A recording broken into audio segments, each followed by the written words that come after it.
start Right here? Yes, yes. Take time and exchange rumors. I am Jay Dragowski, the president. To your right, my left. Michael Garbarino is our counsel for LCA. James Tucker is our secretary. Director Kurt Kaminsky. Vice President Mark Awanino. With his back to us over at the entry, coming this way now, is Rich Robbins. He is the director for CC&Rs. And somewhere around, lost it, our treasurer. Okay. Anyway, I just wanted to do this little introduction so you can put, since a lot of people here that have attended these meetings before, that you can put a face with a name. That way when you put this up on the dartboard. Anyway, so we'll move along. We have a guest speaker today, which we're excited about. Neal from HBO. Stand in front if you want. We need to get a soapbox for you to stand on. Tina's going to talk to us a little about what's been happening. Thanks very much. Thank you all for having me here today. So,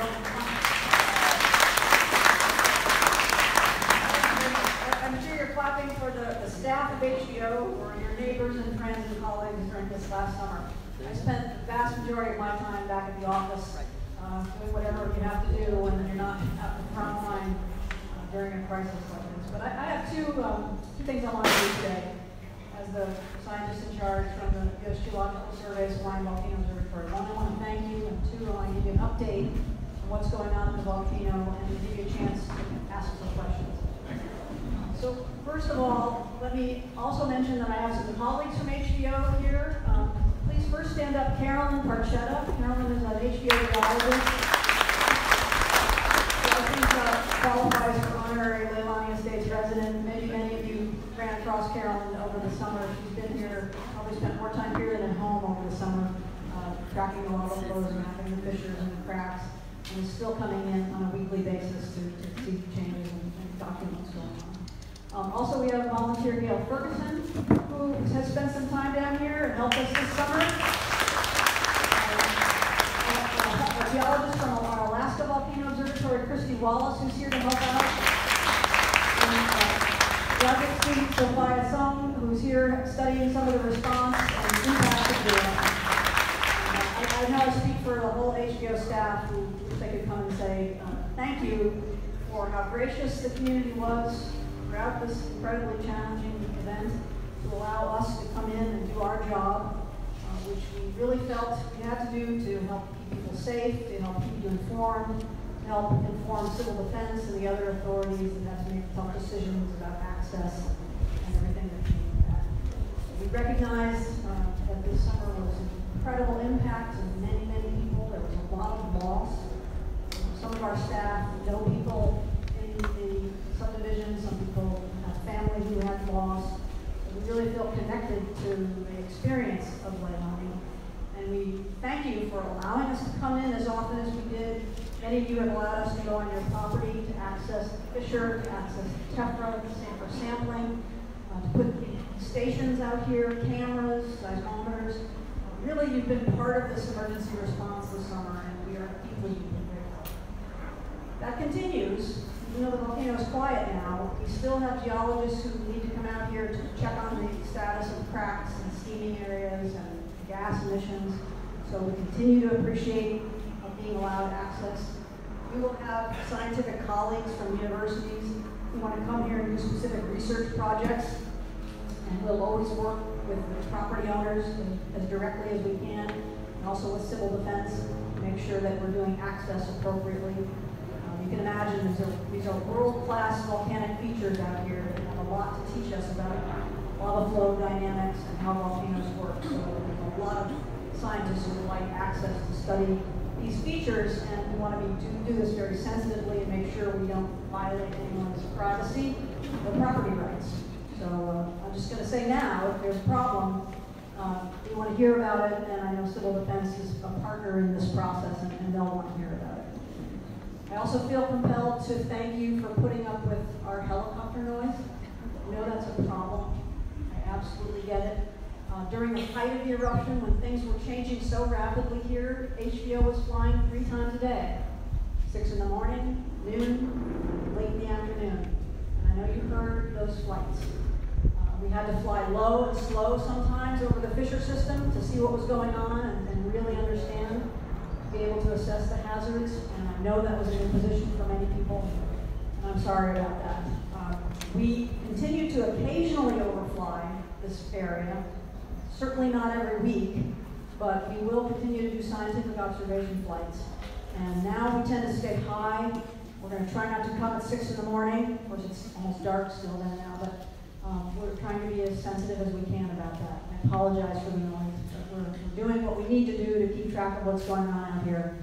And I know there's a mechanism to report problems and complaints, and we'll pay attention to that.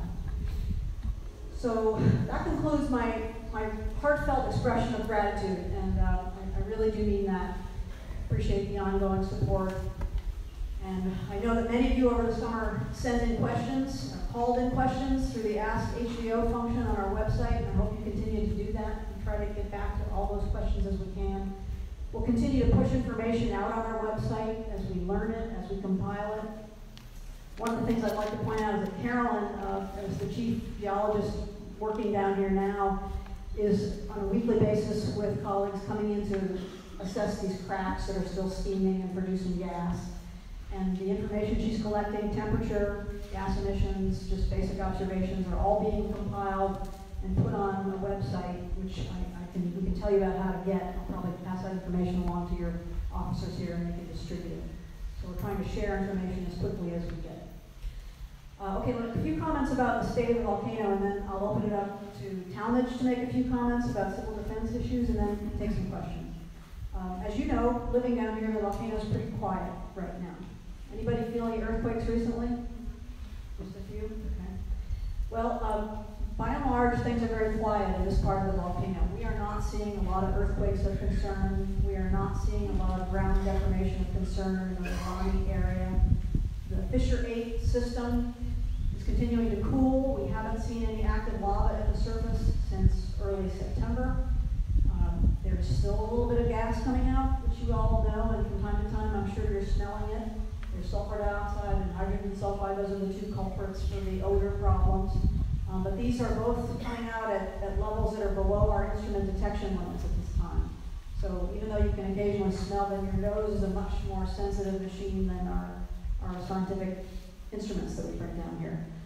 But all of those things together, the lack of earthquakes, the lack of ground deformation, the lack of much gas, mean that the magma below the active fissures in Leilani Estates has receded back down into the ground and is not close to the surface right now. So that's really good news. There is an area that we're still keeping a close eye on, and that is from about Highway 130 up towards Pool 00. We are still seeing, of course, good quantities of steam and heat coming out of the ground. Cracks are continuing to move a little bit, widen. And our GPS instruments and are looking from space-based radar, we're actually seeing the ground inflate a little bit between Highway 130 and Pool 00. So we interpret that right now that the rift zone core is being refilled with melt. Melt is coming right back in to refill some of the space that was evacuated to produce this amazing eruption that happened in 2018. It's refilling at a rate that's kind of fast. I should point out that before the outbreak in May, we had been seeing the same part of the volcano also inflating, but at a very, very slow rate, much less than a centimeter a month. Now what we're seeing is something in the order of a couple centimeters a month. So we'll be watching that refilling, looking for the onset of any earthquake activity, especially shallow earthquake activity, any evidence of increased gas output, which might be meaning that magma is getting closer to the surface in that section of the rift zone. So all of that together is to say why we have not downgraded Kilauea volcano to the lowest level of alert. You know, in early October, we went from watch to advisory, if you remember. That was basically saying the volcano has quieted down. We think the level of risk or chance of an outbreak has reduced. But we're not going to go to the very bottom, all quiet, all clear level, because we still see evidence of magma accumulating in that part of the root zone. So this is just a fact of life on an active volcano. And I know all of you who live in this area know that. But the good news again is that right now what seems to be here in Leilani is the immediate Leilani areas and things are quiet. Let's see, the summit, for those of you interested about what's going on in the summit, it's also still very quiet. We're not seeing any net inflation or net deflation of any significant magnitude, so there's not really a large accumulation of magma going on in that shallow storage system, which is what we're watching for, to see if it starts to refill again and what that means for what's going to change up at the summit grade. And then just to touch all bases, Mauna Loa is quiet.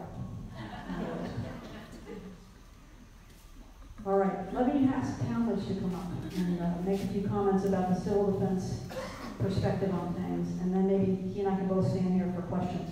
That's all right. Thank you.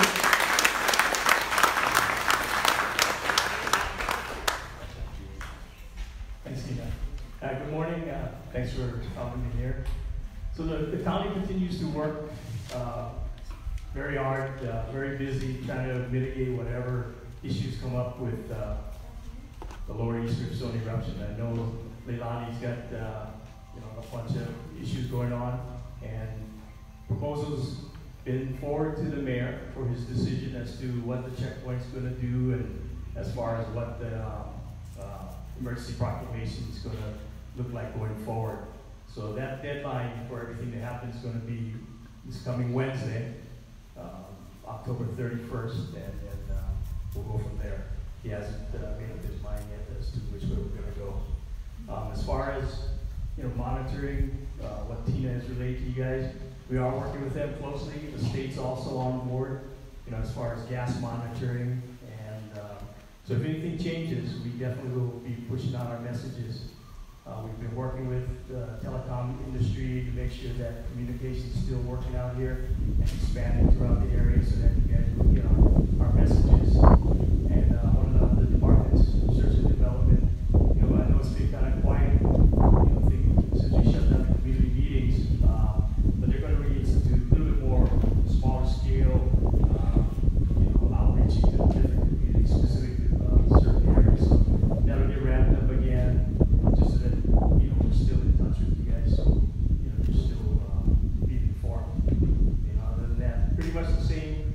Thanks to you guys for your patience and bearing with us during this event this entire summer. We realize that you guys have been through a lot, and there's a lot more of you that we've been dealing with. Everybody that's lost property, lost houses. Just keeping you guys in tune that state and FEMA, federal government, is still with us, although you guys don't see them. And they recognize FEMA's been here before as far as disasters, and they know this process is going to go on for years, because they're still dealing with Hurricane Katrina, and this to us, this is at those kind of levels. So I'll turn it back to Tina if you guys have any questions for us. Thank you. We open the floor for questions. Yes, sir. You mentioned when you were talking about 130, you used the word steam. You talked about SO2 and H2S now here and on the rip. When you say steam, that brings to mind water vapor. Are you saying that more water vapor is coming out of 130 inlet than H2S or talk about it? And is that from percolation through lava to magma level? Yes, okay, so there certainly is a lot of water vapor coming out, steam condensing to the vapor that you see, the white vapor that's coming out. And as you know, it rains a lot down here. There's a lot of water. It is percolating down to the hot rock and being vaporized, and it comes back up to form the steam at the surface. Absolutely. Volumetrically, that is the dominant species coming out of these cracks. And then there is is also some H2S and some SO2, but very small amounts. And if I recall correctly, Carolyn, the cracks that are Malca of 130, there's H2S that's been measured, no SO2 there, right?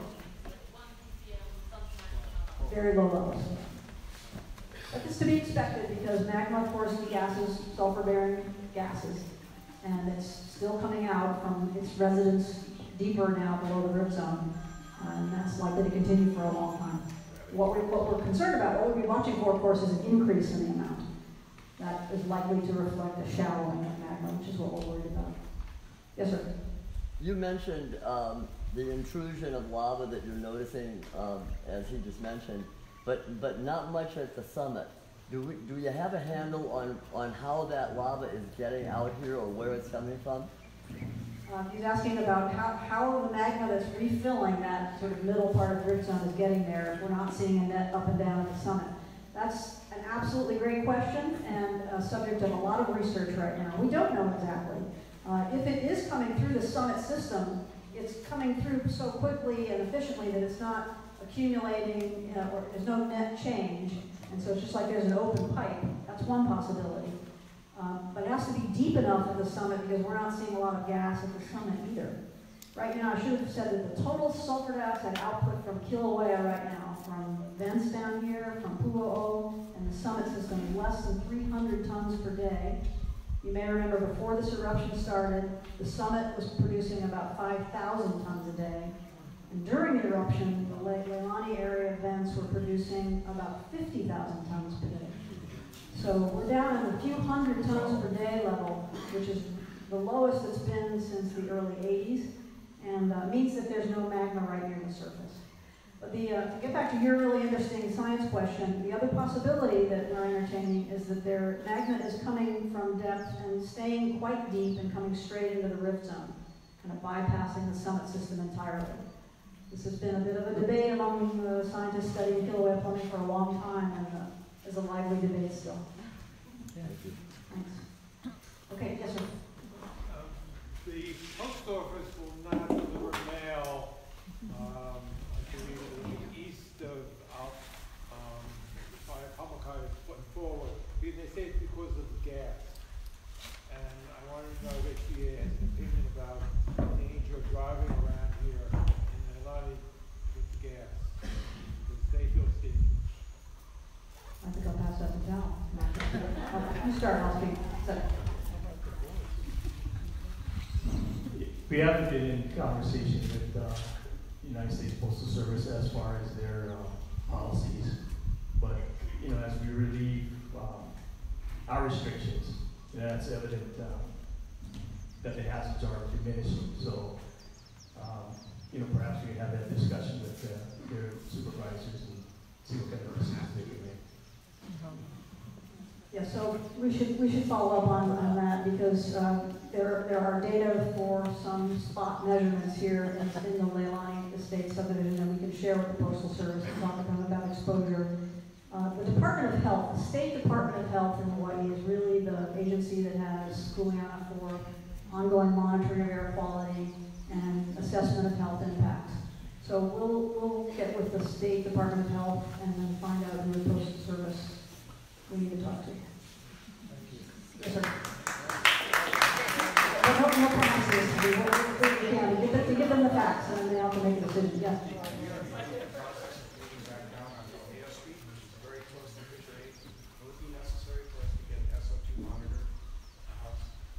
Moving into Nohea Street area, will it be necessary to get an SO2 monitor? Well, I guess I would encourage you to reach out to the State Department of Health and talk to them, see what they tell you. From my perspective as a volcano observatory, when we are going into the field now, we are carrying our gas masks, but we're really not using them unless you're right over the cracks, making measurements. So I would trust your body and what your body is telling you, but right now the SO2 levels on Nohea Street, from what we know, and we're not down there every day, all day, but are low enough that you wouldn't necessarily need that kind of protection. That would be our opinion, but I really encourage you to speak to the Department of Health. Do you want to add anything, Tal? To that? Yes, sir. During the last density tests taken in this general area? During the active lava flow, are there air density tests? Did you mean air quality? Air quality. Yes, there were lots of measurements all over You this have an area. accurate record. Well, remember, we have spot measurements in many places, and by the way, I mean HBO, Department of Health, EPA, the Department of Defense was down here for part of the eruption making measurements, lots and lots of measurements, but they're just spot measurements, and there can be tremendous difference. Is there an accurate record, a written record, paper trail? Some of those data are available, not all of them. Why not? Well, I think a lot of them were taken in sort of a crisis mode and just when things were unfolding really quickly. But this is probably something I would take up with the Department of Health to see what they have in their records. The HBO measurements are all compiled. I really can't speak to all these other agencies. Thank you. Yes, ma'am. When I bought my property, it said Roku Malama in the 80s. It came with the seismograph station, USGS. I was wondering if you guys are using that station at all anymore, or if you abandoned it. You know what I'm talking about? Is it still there? Oh yeah, it's still there. Crash running right through it. Carolyn, are you familiar with that station? Is that the old one or the new one? That's the old one, but we pulled the seismometer out, so we fixed it and put it back on the ground. But it's still working. So that's it. Roku Malama. Yeah, it's still open. We still have readings of seismic activity. There's very little activity to report, but yes, it is. Okay. And that's on your property? Yes. Well, thank you for hosting it. Appreciate it. Any permanent SO2 monitors installed in Leilani? My understanding is there is one here. Talmadge, do you know the details? Right, Department of Health has one in this area. Unfortunately, we know what the downside of just having one monitor in the area, because it's a point source, and wherever the plume is, it's going to pick up. If the plume goes over it, then you'll pick up readings. If not, you don't. Then, so you're not aware of what the levels are. But just kind of back that up. If you're starting to get the sense that you're smelling gas, what we've set up in the county is the fire department is our emergency response. They have the monitors. So you call 911, Station 10 up below will respond. They'll take reading levels, and then we'll take action from there. But with HBO doing the monitoring of the volcano, we should have indications prior to gas levels going up that something's changing with the volcano based upon what their readings are. Seems like a better use of money to put more permanent monitors in rather than wait. Yes, sir. I'm sorry, you want to follow up? There are a couple more monitors coming up. DOH is going to put out one in Seaview. This is to try to capture the plume as it blows the trades. And I think one more up in this area. And of course, Pahoa has the one at the high school as well, in the school area. So they have them. They're very costly. But So it's a $2 million gate. so we're still working at it. We know that SO2, H2S, it could be a problem. So we want to monitor it.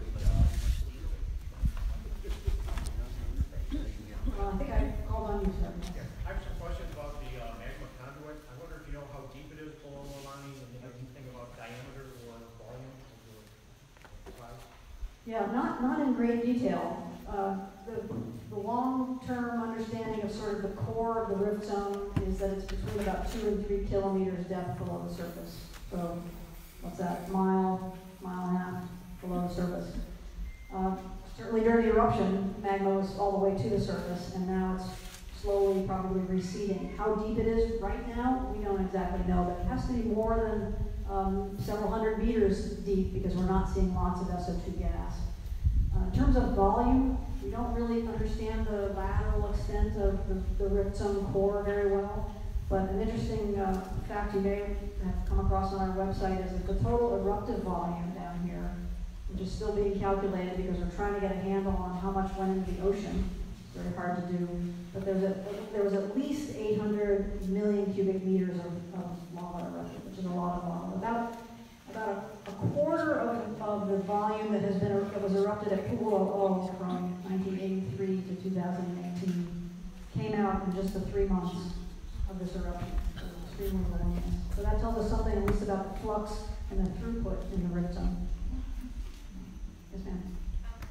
You talked about it's cool here in Leilani, or not too much heat or action.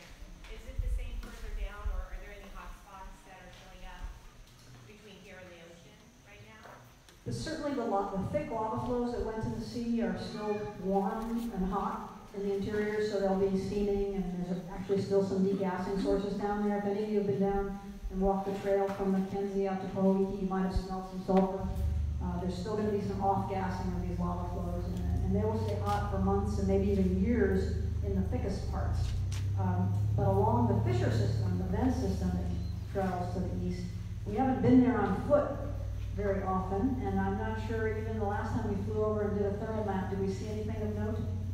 No temperature on the last thermal map, but it's been a month since we've done a thermal map down there. But they're likely to stay warm and maybe hot in spots for a good long time. Yes, ma'am. Oh, sorry. My question. To my recollection, wasn't the state of emergency extended to December 31st? So the governor's proclamation did get extended, and there's a little bit of overlap between each. So the mayor's is coming up for expiration here October 31st. It has not been extended at this time. And what is the difference between the two as to the public access on Leilani if you're going to pull the security on the 31st of October, and we are still under emergency proclamation until December 31st? You know, why aren't you talking about public access? Well, we're not going to debate that right now, but you asked the difference about the two. So the governor's one allows us to get into the state and federal, resources, and the county one addresses the county, resources. As far as, like I said earlier, the 3 proposals have gone to the mayor. They include the different accesses, and so he'll make his decision by Wednesday. What are the proposals? Okay, so the proposals are business as usual, keep the checkpoint up, maintain it for the period of that 6-month wait and see kind of period. The other one is to extend it for a month and work with the community association, policymakers, police, fire, public works to come up with a plan for when the checkpoint goes down. And the third one is to take the checkpoint down on Wednesday.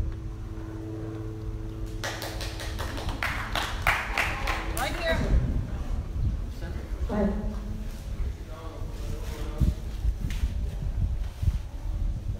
We're ready for you. Yes. I've got an issue here, and on your flyer, it says, members' questions and statements. We make our statements here, or can we make it up there with your microphone? Because what I have to say, I haven't heard a thing this morning about. We haven't gotten to that part of the agenda yet, but when we do, then yes, you can speak at the microphone. Oh, it says, at 10:45. Yeah, we haven't gotten to that yet. We're gonna look at 20 All right. hours. Thanks for your patience. Got a question Can here. we speak from here, or can we speak from there? You can speak from up here when your turn comes. Yes, sir. Okay, no worries. Got a question here. I'd like to share my feeling in regards to, I go for at least proposal number 2, as long as the disaster is implemented. I think it's great for our community to keep security up until.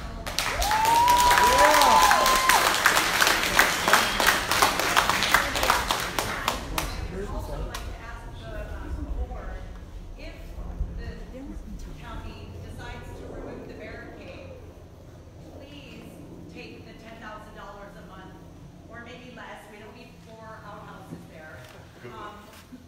continue vanguard until we understand the aspects of the tourism industry's decisions.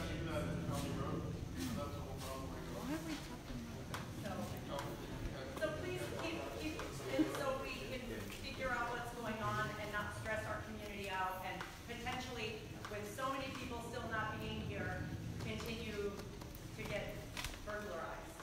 Yes. Yeah.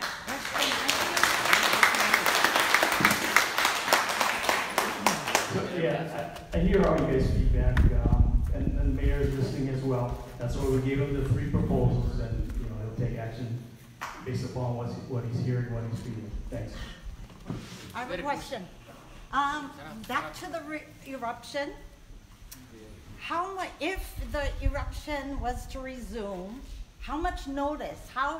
What kind of positive notice are we going to get versus early in the morning, get up and leave? I mean, with all the seismometers and whatever instruments you have around, what kind of notice can we expect if eruption resumes? Very good question. So how much notice can you expect if activity were to resume that would be of danger to people in subdivision?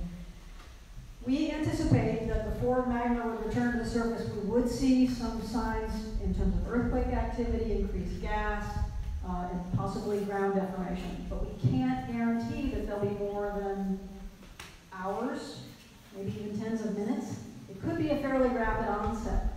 And so in our guidance, when we downgraded from watch to advisory, we did recommend that people always be ready to self-evacuate. You may not get an official notice from Civil Defense or HBO in time. You may be the first one to see something happening. And so what is the purpose of all the instruments that you're putting around? Well, because if we don't have those instruments in the ground, we don't have any chance of giving you warning.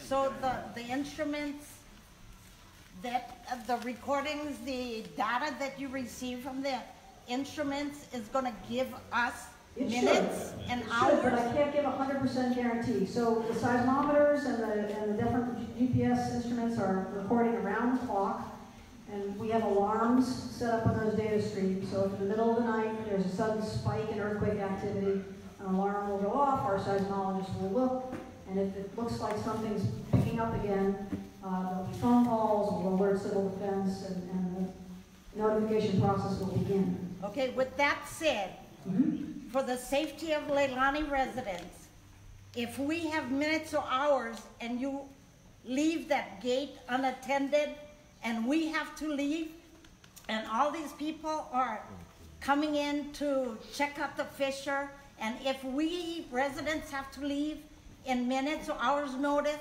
how are we going to deal with the congestion? How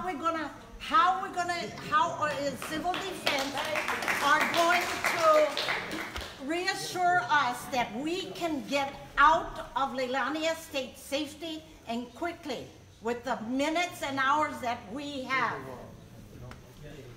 That's what you have to think about.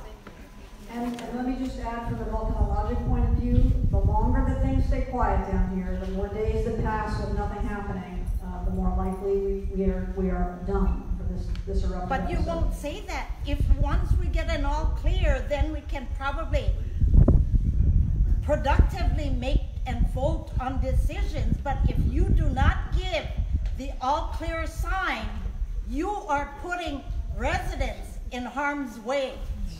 It's very difficult to give an absolute guarantee that it's an all clear down here. This is an area of active volcanism. It's right on the crest of the drift zone, and it is a place that will erupt again and again and again through the geologic lifetime of this volcano. That's just a fact.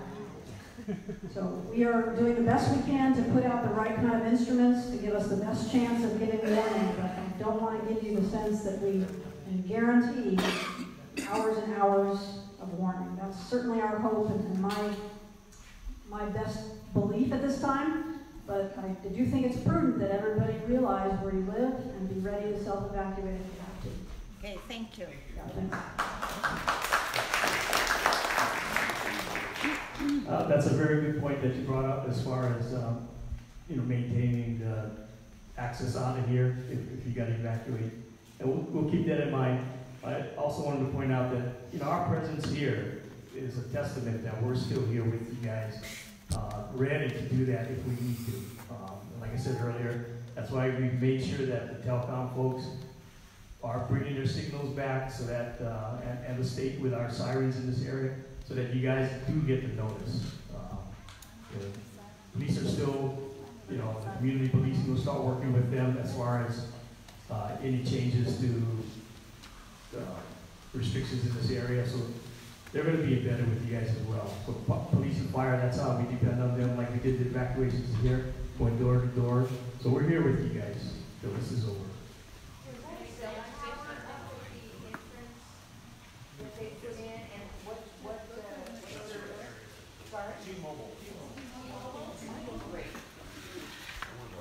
Yes, sir. Could you tell me please about thermal imagery? Is that part of your protocol? Thermal imagery? For early warning? Are you monitoring that still ongoing? Well, we do a couple things with thermal imagery. We do our flyovers. We take a thermal map, make a thermal map from the helicopter to look for areas of heat, and then we have some web cameras that are looking at different parts of the rift zone and can see increased heating in some of those camera images. So that is part of our monitoring. Yes. And the result is showing you a reduced. Overall, we're seeing a reduction in this general area. The place that's remaining kind of hot, sort of stable, 80 to 100 degrees C cracks is just on a uphill side of 130. Until side of Leilani? 130. 130. Up above Leilani? You mean the western part of Leilani? Downward slope, you're taking it down to Leilani, but over that. Carolyn, what's going on with the furthest Mauka cracks of Leilani? They're still steaming, but not as much as the highway area. They seem to be decreasing in their steam production. They're all below boiling. Yeah. So what she said is that the cracks within the Leilani subdivision that are furthest Mauka, furthest west, are not getting any hotter. They're below boiling, and if anything, they're cooling a little bit. So that's what we'd expect to see as the system cools, Magno withdraws, and that's all good news. Yeah. There was another question here? What The is Tefra. And when it turns to dust, is it toxic or caustic in any way, and is there a lifespan? Yeah, good question. So those of you who were in the downwind area from the Fisher system and Fisher 8, you have a lot of tephra in your yard. This is basaltic glass primarily. It's very fragile, as you know. You walk on it and move it around, it breaks up into smaller pieces. It's not toxic per se, but it's not a good thing to breathe in. It's not a good thing to get in your eyes because it's abrasive and can scratch.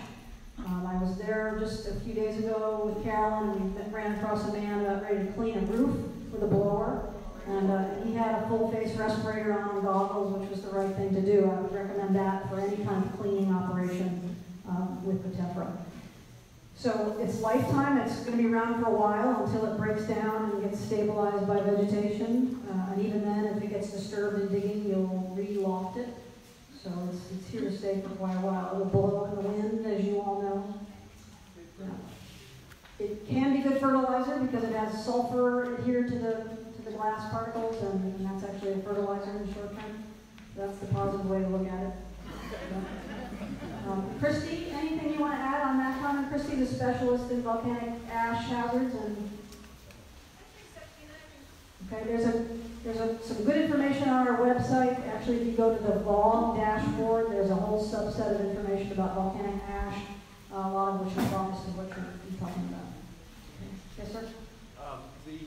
You're talking about imaging, and I'm just wondering, actually, everything you're talking about is mostly surface, right? There's not, what depth can you actually get in the technology available to get below the surface? Thermally, radar, LiDAR, what are the technologies available, and how deep can they go, and how much detail can they give in route and temperature and volume? Yes, so the question about how much detail can we infer about the subsurface is one of the most vexing challenges in volcanology, being able to see what's below the surface.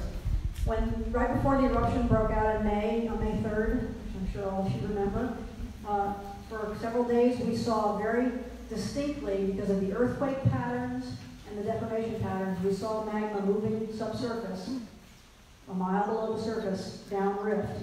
So with those surface seismometers and GPS, we were able to see this intrusion going on and infer an approximate depth. But we weren't able to get a good geometry. How wide was this thing? How deep was this thing? That's challenging. You need a lot of instruments to be able to model a source for that kind of deformation and pressure change. So we have a kind of gross cartoon picture, but it's not very great in detail.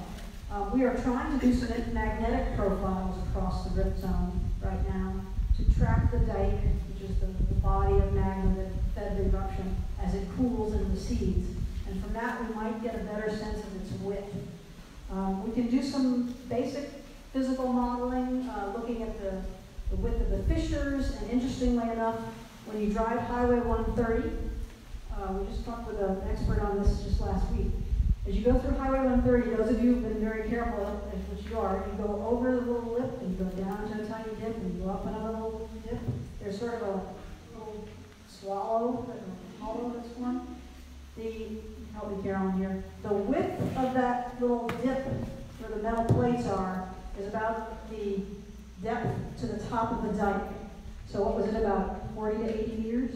Yeah, roughly a football field, slightly less. Okay, so this is an interesting trick you can use with the deformation of the surface to tell you the depth to the magma. And so below Highway 130, the magma came within about a football field's width or length of the surface. And the amplitude of that little rise gives you a sense of the width of the dike. And that was about 2 to 4 meters. So 10 to 15 feet wide. So that's an example. That's our best guess right now, our best assessment of how wide that blade of magma was that was coming to the surface. Can it determine the speed of which it's filling? Well, the propagation of the earthquakes downrift gave us a bit of a handle on that. So it moved 20 kilometers, about 12 miles in a couple of days. That gave us a bit of a sense of the forward progression, yes. So when it erupted on May 3rd, was the speed, it quickly filled the rift zone? That's why we had the eruption? It was a pretty quick event. It just took a couple of days for that wave of material to move down from the Pu'u'o area into the lower Leilani states, yeah. And then this is going down an interesting science story. So just very briefly, when the summit collapse events were happening, we were actually seeing within hours changes in the output at Fissure 8. And so that is telling us something significant about the speed at which pressure pulses can travel through the rift zone. Thank you. We'll be learning some interesting things from that. Yes, ma'am. So with the rapid refilling of space up Highway 130, what's the likelihood of that then coming back down? Yeah, good question. Something has clearly changed in the plumbing system so that there's a net accumulation in that part of the rift zone, but not this part of the rift zone. So the logical inference is that there's been a bit of a blockage in this lower part. There's nothing to say that can't open again and rupture, and that there'll be further magma coming into the lower east rift zone. And that is why we are hesitant to say there's an all clear. So you understand that's why we can't say that there's not going to be another eruptive event down here in the near term. So that's why we have to continue to watch it. In this morning's paper, it talked about Pele's hair and the impact of the swimming pool. We're a lot closer to the fissure source of that than the pool in Pahoa. What's the impact that has on us here locally with our children and our pets? Yes, Pele's hair impacts and concerns. So I lived in the volcano summit area for 3 years during the lava lake before it went away. We had Pele's hair in our yard and stopped going barefoot. Pele's hair around HVO. It's just as this woman asked, it's the volcanic glass and the long strings of glass, and it breaks up into tiny pieces. It can make splinters. So you want to avoid direct contact if you can. challenging, but that's one concern, is just the piercing function of the pellets here. You don't want to breathe it in, so when it's windy and blowing or cleaning, you want to wear protection over your mouth and your eyes. You don't want to get it in your eyes. In terms of impact on water, are people on water catchment down here? Water catchment, I think the guidance is to use filters and to not, and to basically use filters to mechanically remove the pellet's hair from the water, but that there's really not a great concern about any chemical solutes coming off the glass at levels which we measure. They're very low and they're not of a health concern. They may taste a little funny. There's just a new, if you look on our website, there's a bit of a report that's just been published about leachate analyses. This is primarily from the ash produced at the summit, but the bottom line conclusion is that the water systems impacted by these were not contaminated to the point of health concern, just to the point of some taste problems. Does that give you enough information? I mean, pets, same issues. You don't want, it's hard to keep a dog from running around in the grass, but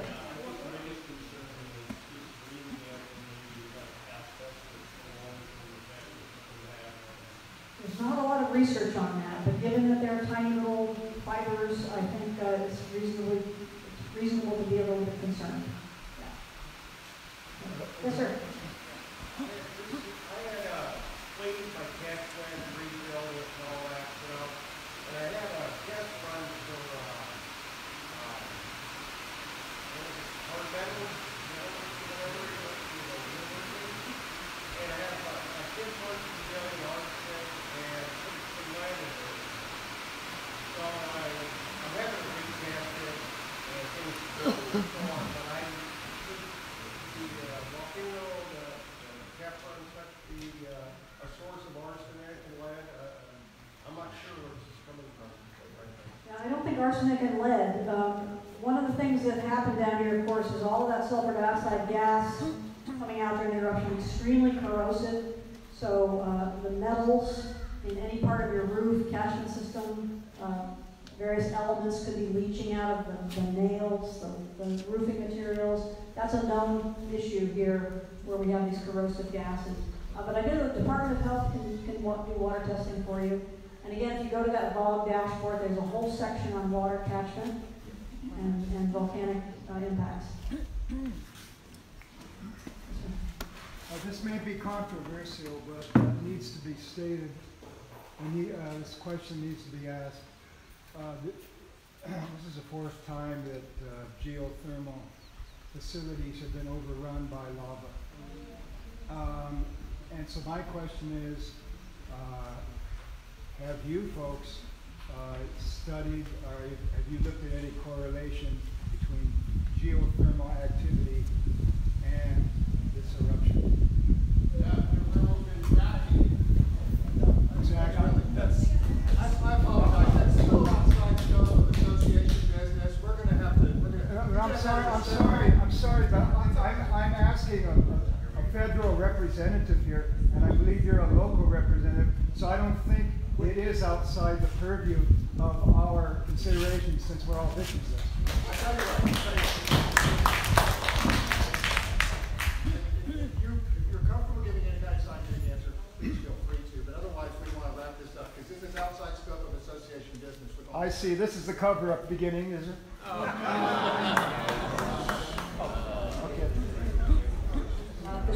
The short answer, and I'm happy to talk with you at a sidebar another time, but there's no relationship between the geothermal operation and this eruption that just happened this year. This was a volcano-wide event, and it began because we had years and years of accumulation of magma in the rift zone well uprift of Leilani Estates, a collapse of the Pu'u'o magma system, and a surge of magma into the low race rift zone.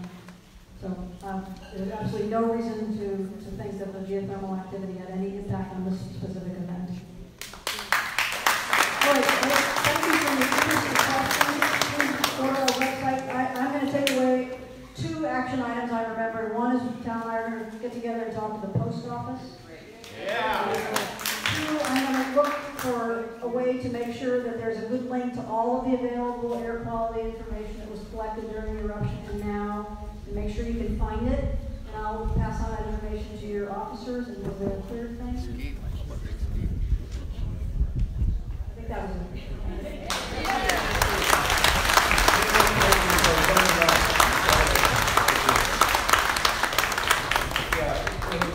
Chuck is too short, however, we only allowed 2 hours for the meeting, and we've eaten up over half of it, or a section that we only allowed about 15 minutes for. Also, at this venue, good heavens, we're here to talk about association issues, and a lot of the other individual issues are really part of your own lives that you need to work on yourselves. The association doesn't have the authority or the responsibility to do much outside of maintaining some safety and taking care of our streets. And while it would be a convenient thing to answer all of the questions, it's just not possible. So at this time, I want to turn it over to our attorney, Mike, and let him talk to you.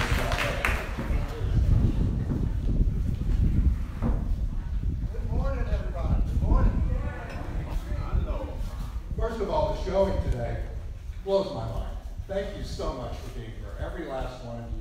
I know that we got some controversial questions that we're facing right now, and probably the most controversial of them is how to secure this neighborhood and whether security is needed at all.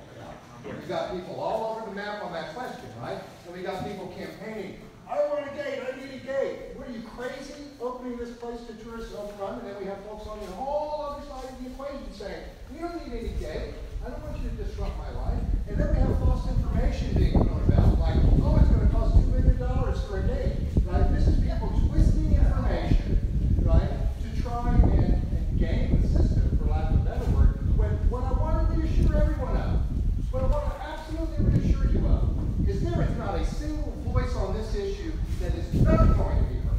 There is not a single voice on this issue that isn't going to get the opportunity to make their case to the entire community before a vote is taken by the entire community on these questions. Okay? That's the bottom line. That, I guarantee you, is what's going to happen.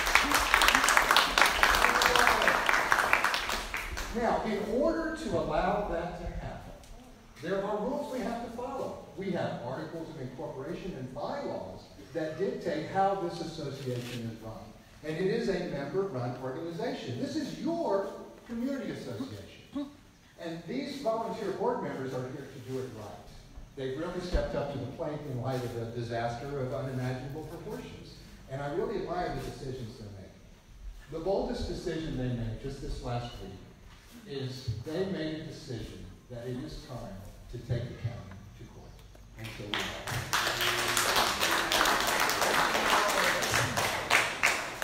The reason for this, and by the way, I want to thank Talmadge for being here. I want to thank him for his community involvement, for being in the public service that he is. I've been in the crosshairs of being a public servant. I did that work for a couple of decades, and believe me, it is not easy. He's got one of the hardest jobs there is. At the same time, I want you all to understand the politics and the dynamics. Talmadge is talking to us, and we appreciate him talking to us. Essentially, he's informing us of decisions that people above him are making and that he's having to carry out. All right? And so when he came today and he explained that they're looking at 3 proposals that the mayor is considering, did you know that none of those 3 proposals were floated before this board, before they went to the mayor? They're not talking to you, okay? The mayor is not talking to this community. The mayor is not talking to this board. The mayor is ignoring you. That's what's happening. It was in the paper this morning. Yeah, and so your view.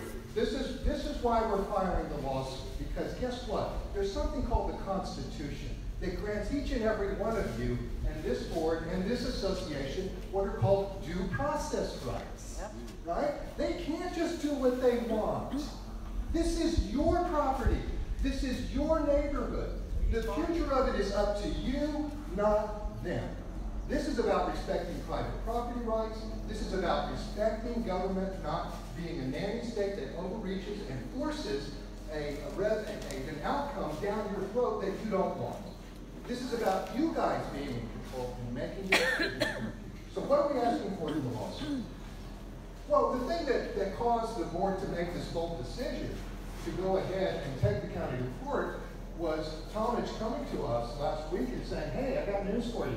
The security checkpoint's coming up at the end of the month. No further discussion. It's the final decision of the mayor. We don't want to talk about it any further. It's happening. And so the board conferred and said, what are we going to do about this? They have not allowed even the putting of signage on Leilani Avenue, much less setting up parking, much less doing anything whatsoever to try to accommodate the, I'm sorry, inevitable tourist traffic that's going to come in if that checkpoint is built. They have zero plans, people, zero plans for what will happen when that checkpoint is built. They granted not a single permit for any form of any kind of construction to allow us to accommodate the traffic before that checkpoint is built. The right hand doesn't know what the left hand is doing. That's what's happening. And so the only way that we're going to get accountability is for a federal judge to monitor the situation. And that's why we're going there. The details are laid out in this handout, and I welcome you to read it. It lays out the specifics of what we're asking for. But I want you to understand, a federal judge's decision to issue an injunction that says, oh, no. Keep the neighborhood secure. Keep that checkpoint in place until further proceedings of the court. I think that's what we're going to get. I think that we meet the legal elements for such a decision. That is not a court decision to put a gate in. Okay? Don't misunderstand what this case is about. That is a court decision to give the community control over its future.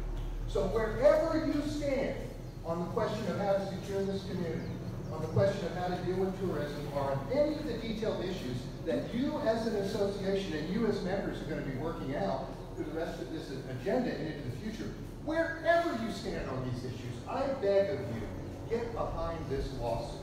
Because this lawsuit is giving you the power instead of the county. Okay? Thank you. If you have any questions,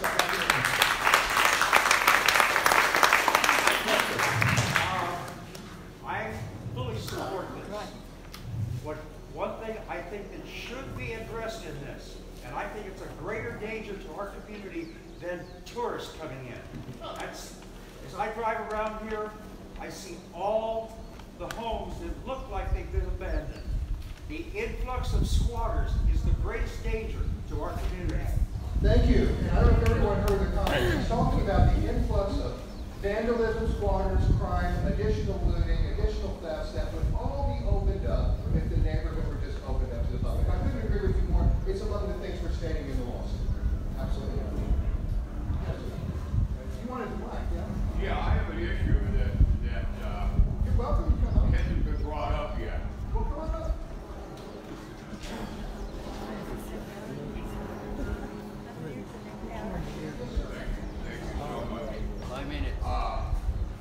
When I got this letter in the mail, I was absolutely blown away. Now, I got this letter that I can't remember whether it was delivered to my house or whether I picked it up at the airport.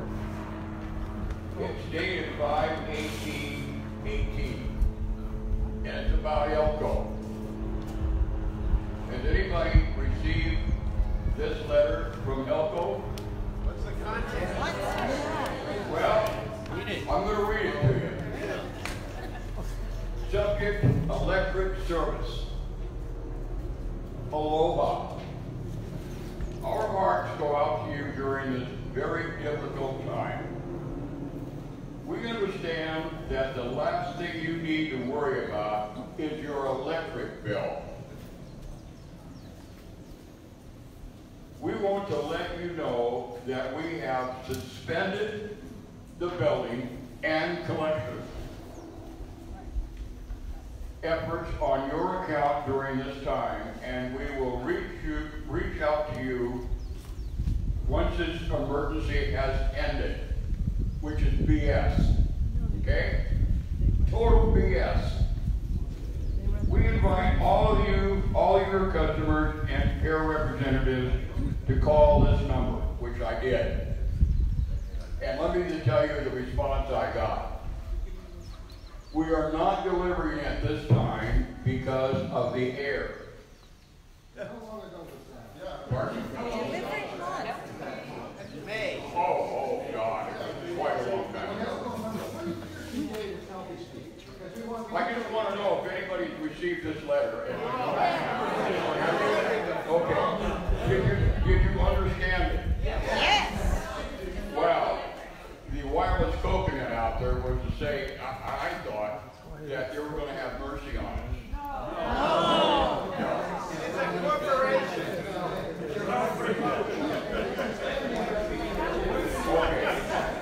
Before I end this conversation, I'm going to say this. They told us that they weren't going to deliver mail to us because of the air. Although I went to the post office and got the rest of my bills. Okay? Now I owe $785.35. That's what I owe right now. Did you get the electricity? If you use it, you have to pay. I want to thank this gentleman for bringing the issue up. What he's talking about is that all of you received some forbearance, I believe, on your electric bill. Yes, And I didn't get yes. the bill at all. But that didn't mean that your meter wasn't running and they weren't continuing. Your meter was still running, they were continuing to count what you used. Many of you may be getting a large bill now. We did have Helco at a previous membership meeting, and they explained that they will give forbearance. They will work with you. They will do even a long-term repayment plan as necessary if you're getting one of these large bills. So just ask them for that. Ask them for that issue up. Now, the Q&A was actually from the lawsuit, right? So let me go back to that. I want to answer any questions that you might have about this lawsuit that we're about to file. Any questions at all? Okay, then, okay. Yeah, go ahead. This whole lawsuit is based on hypothetical. It's going to have tourists dealing with No, sir, it's not based on just a pure hypothetical of whether you're an interest in it. No, please, allow me to answer that. I don't want everyone in this room to play lawyer, okay? That's the reason you hired me. All right. It's not based on a hypothetical. It's based on a reasonably anticipated outcome that no one can credibly dispute, okay? No one can dispute that tourists and other individuals who are not residents of this community will inevitably come in. And yes, it can very well end up being a tourist overrun situation. Nobody knows, but the risk is reasonably anticipated. It meets the legal standard. So that we're gonna win on that point. To the extent you think that's a weakness of the case, it is not. It is a strength of the case that we are at risk of being tourist overrun. Ken, I think there's been several people here who've been monitoring at the top of the checkpoint, anywhere from 2 a day to 10 a day to 20 a day in a 24-hour period, that anybody hears from anywhere that there's something going on here. That's because there's been no announcement that the checkpoint has been lifted, sir. In other words, to the extent anyone here is trying to make the argument that you're not at risk of unwelcome people coming into the neighborhood and causing problems, I'm sorry, the position of the lawsuit is the opposite of that. And it is the accurate and correct position. We're going to operate with common sense, people. We're going to operate with common sense, and we're going to let a federal judge call the shots instead of ridiculousness. Robert. Could we get a show of up and up about our support for this action, so we see, get a sense of the community, how they feel they support you or they're not supporting? Okay, so Robert Bowman is asking if we can just get an informal show of hands on if you support this lawsuit. I was going to ask that, but I first wanted to answer anyone's questions about it, Robert. So before we do the show of hands, are there any other questions about the lawsuit so that people understand what we're doing? Yes, sir. Yeah, I'd just like to know if this is going to address the zero valuing of our properties and the fact that we cannot get any permits to do any changes to our property. Great question. Is this going to, how does this affect the fact that the tax assessor has zero valued many of your properties? And how is this going to impact, or is it within the lawsuit, to deal with the issue of the county not granting any new building permits for any form of new construction? The answer is... Or additions. Or additions, exactly. Or even additions.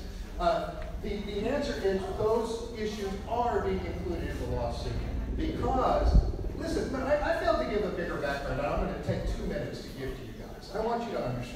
trying to accomplish. And I tried to say this in previous meetings, it's important.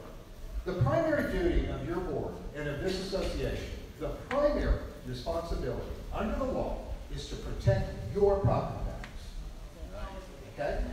Is to protect your property values. For many of you, this is your life savings. Right? So we don't play lightly with that. Now, I come to this with a background of being a lawyer for 20 plus years, but also with a background of being a co-owner of a real estate appraisal business and having a business partner who's a certified real estate appraiser. And we examined the situation, and I made recommendations to this board. And those recommendations included, you have an opportunity to make lemons from lemonade here, or you can end up with just lemons. Okay? If you don't take advantage of the help that's available from FEMA and everyone else to rebuild this community and to make it as beautiful and if not more beautiful than it was before the eruption, then that's a lost opportunity and you're going to end up with lemons. If Section 1 and Section 2 ultimately don't agree to come together, where you have a single subdivision with nice paved roads throughout, that's ultimately going to be a loss to everyone, right? So I've been clear from the outset on where I am on that, on where I'd like to see the outcome go. It's not up to me. It's up to you guys in Section 1. But we'll be going through that process with that kind of a hopeful outcome. The bottom line here is to protect your property values. If this neighborhood has to have some form of security to keep people out so that you can have a nice, peaceful, residential neighborhood, that's what you do to protect your property values. This is common sense, folks. This is nationwide. This is well settled. There's no questions about this in a court of law. Why people would be arguing about it is like kind of beyond me. Who doesn't want to protect your property values? Any show of hands there? Exactly. It's a very good thing. She's saying the devil's in the details. It's the method. It's how you go about achieving that protection. I could not agree more. And the point is that it's up to you guys to decide how you want to achieve that protection, right? And among the issues that you're going to be working through is whether you want an automated security gate, all right? Or maybe you got a different alternative idea that you feel is better. Monitors, I don't know. I'm not trying to come up with what the answers are going to be. That's what the committee processes are for, right? To come back with the specific proposals that the entire membership will later vote. That's the processes that you're going to be going through, empowering you to make decisions for your neighborhood. What this lawsuit does is it says, government, number one, stay in the game by continuing to protect us from a public onslaught while we do these processes, number one. Number two, otherwise get out of our way and let us redevelop our private property in a way that we see most fit and most appropriate for our future. That's what this lawsuit is trying to do, is those two things, okay?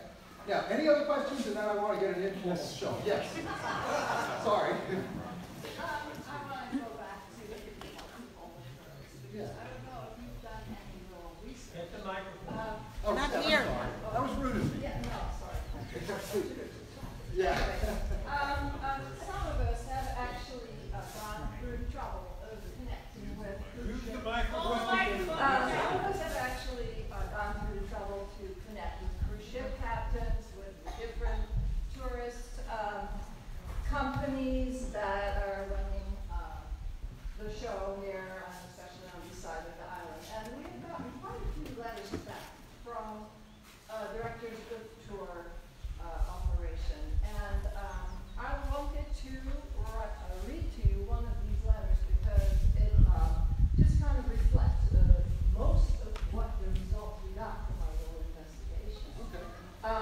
This is thank you for calling today, and I'm writing you now an email to confirm our conversation that we are not considering bringing tours into the Leilani Estates neighborhood at this time, and we will not at any point bring tours into Leilani Estates without express permission from the community association and residents who would be directly affected by such activity. It kind of sums up. Who wrote that letter?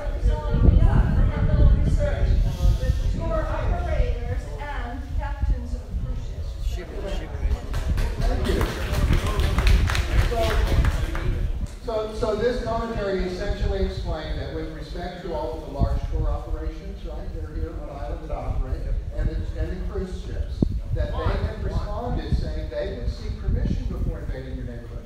I'd like an informal show of hands. How many people believe that's true of all the other tourists?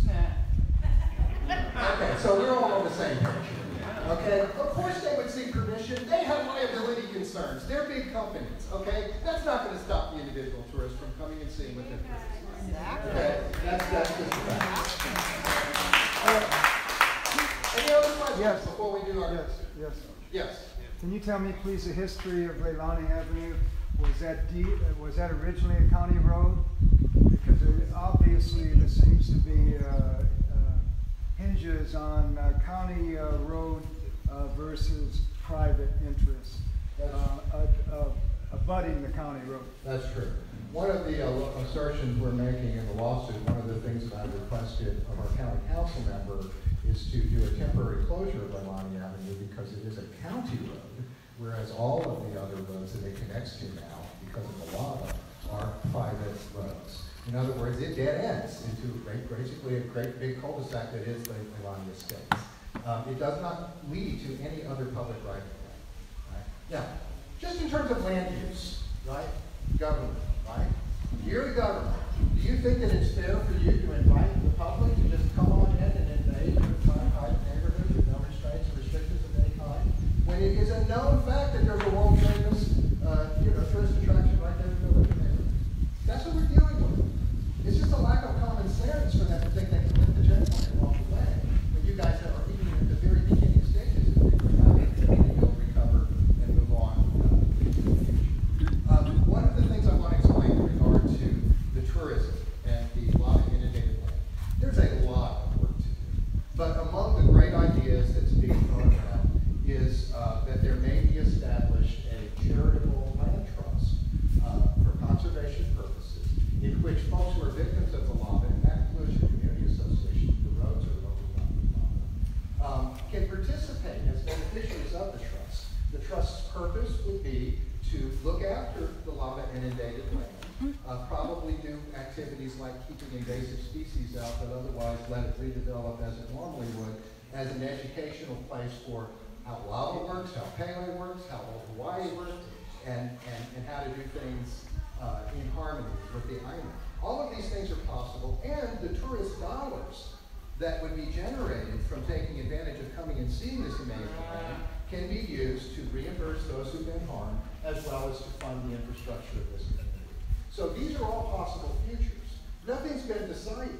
The bottom line I'm trying to say is those kinds of decisions are decisions of private parties that own private property that you're entitled to make as private citizens in a free market system. That's what we're living in here. We don't have to have the government's permission for every step we take.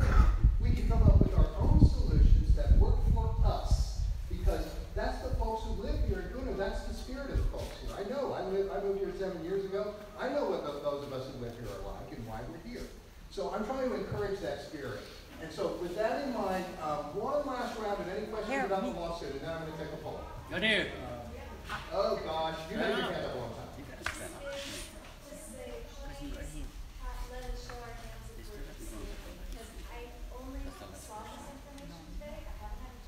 I just explained the lawsuit, the purpose of the lawsuit. If you don't want to vote, don't vote. No worries. You don't want to vote, don't vote. Did you have a question about the lawsuit? I have.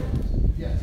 Okay, back to the lawsuit. Yeah. What's the time frame for any kind of decision? Okay. And if it's going to take a while, do you have a plan to present to us regarding the gate or no gate? Yeah, okay, two great questions. One, what's the time frame for the lawsuit? Secondly, how and when are we going to get to a decision about the gate, right? Those are the two questions. The first is on the timing of the lawsuit. What we're doing in bringing this lawsuit is we're requesting what's called a temporary injunction. We're asking the court to look at this situation quickly and to make a decision in our favor, which is that we want the checkpoint to remain in place until further action of the court. That hearing can take place within less than a month. It's our understanding that the checkpoint contract has been extended through the end of November, and so we believe we have at least until then for the court to make a decision of whether it must remain in place after that point. We'll be arguing that it should remain in place until all of these detailed decisions are worked out. So the short answer to your question about the timeframes, a month or so for the first hearing, a little less than that. And then if we win that hearing, we've essentially won. But the rest of the lawsuit will work through in the normal time. Secondly, on the gate, where you're at in accordance with your bylaws and the issue of what happens next is you're at the committee level. We've been trying to get the committees organized and formed, and we've been trying to get folks who are most interested in those particular committee issues to come and participate on those committees. I don't know if we've had committee meetings yet. We have not. So what I've recommended, and what I do recommend going forward, is if you can, today, try and have yourself signed up on the list for whichever committee you're interested in before you leave. Okay, we'll have some sign-up sheets here at the front. Just put your name, contact information if you want to participate on a committee. One of the committees is whether to put a gate in, right? And so if you want to be on that committee, please come sign up. And if you're for it or opposed it or agnostic, please participate. Here's my vision. I'd like the gate committee to do its work, and then for a representative of that committee who's for the gate to be willing to present to the community their case, right? And then a representative from that committee who's against the gate to be able to present to the community their case, right? At minimum, the two opposing cases. There might even be an in-between. We see what the committee itself decides to bring back and present to this board and to the community. But that's the process. What are at the same time. Oh, I'm sorry. What committees we have? We have the gate. James is going to guess. The gate committee. And the Leilani 1 and 2 committee. And the committee of whether Leilani 1 and 2 can or should come together and how. Okay, those are the two working committees right now. Okay. Well, they're the two. They're starting. So for folks who want to participate on either of those, and they're both fantastic opportunities, no matter where you are on where you want the outcome to be, please do participate. We need your help. We need your help. Okay. Now, the committees then will come up with, again, final proposals for their alternatives. That will end up being reported back to this board, and then it will be scheduled. The board will determine what gets scheduled for vote by the community. All right? That's going to be done in the formal way in accordance with the bylaws, where you get a mail out, and you can send in a proxy if you're not available to vote, but you're designating someone, or you attend yourself and you vote. So there's going to be plenty of advance notice before that happens. And that's why I don't want people to be thinking they have to be signing petitions or campaigning or petitioning the mayor or whatever else when it comes to this gate issue. And that's not their decision, it's your decision. So participate in your process, and you'll get to that decision, I bet you, in a way that you're all happy.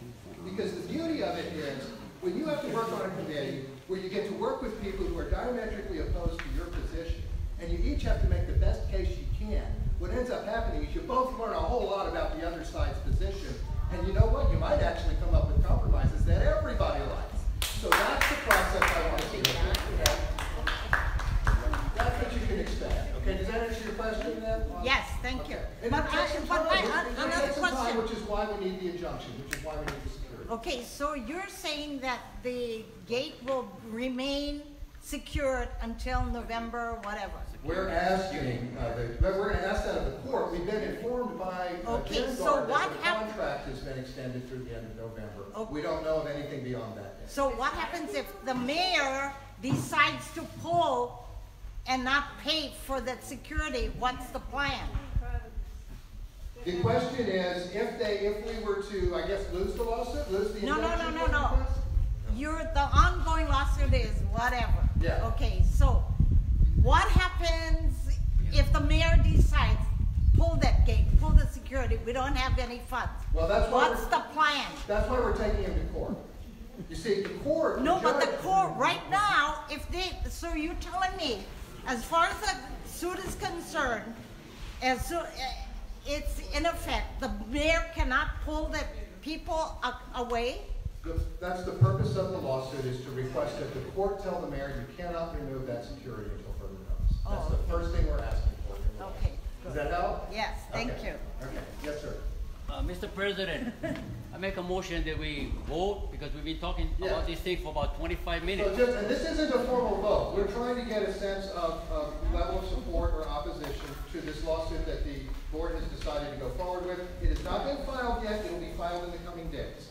If you are in favor, having me explain the whole lawsuit to you, if you're in favor, please raise your hand. Near you, and then if you're, please lower your hand, thank you. If you're opposed, please raise your hand. Okay, so it looks like about half a dozen opposed. And then if you're abstaining, feel free to raise your hand. Okay, so about 10 or so abstaining, about half a dozen or so opposed, and everyone else in favor. So it really is an overwhelming majority in favor of how your board is moving forward. Thank you.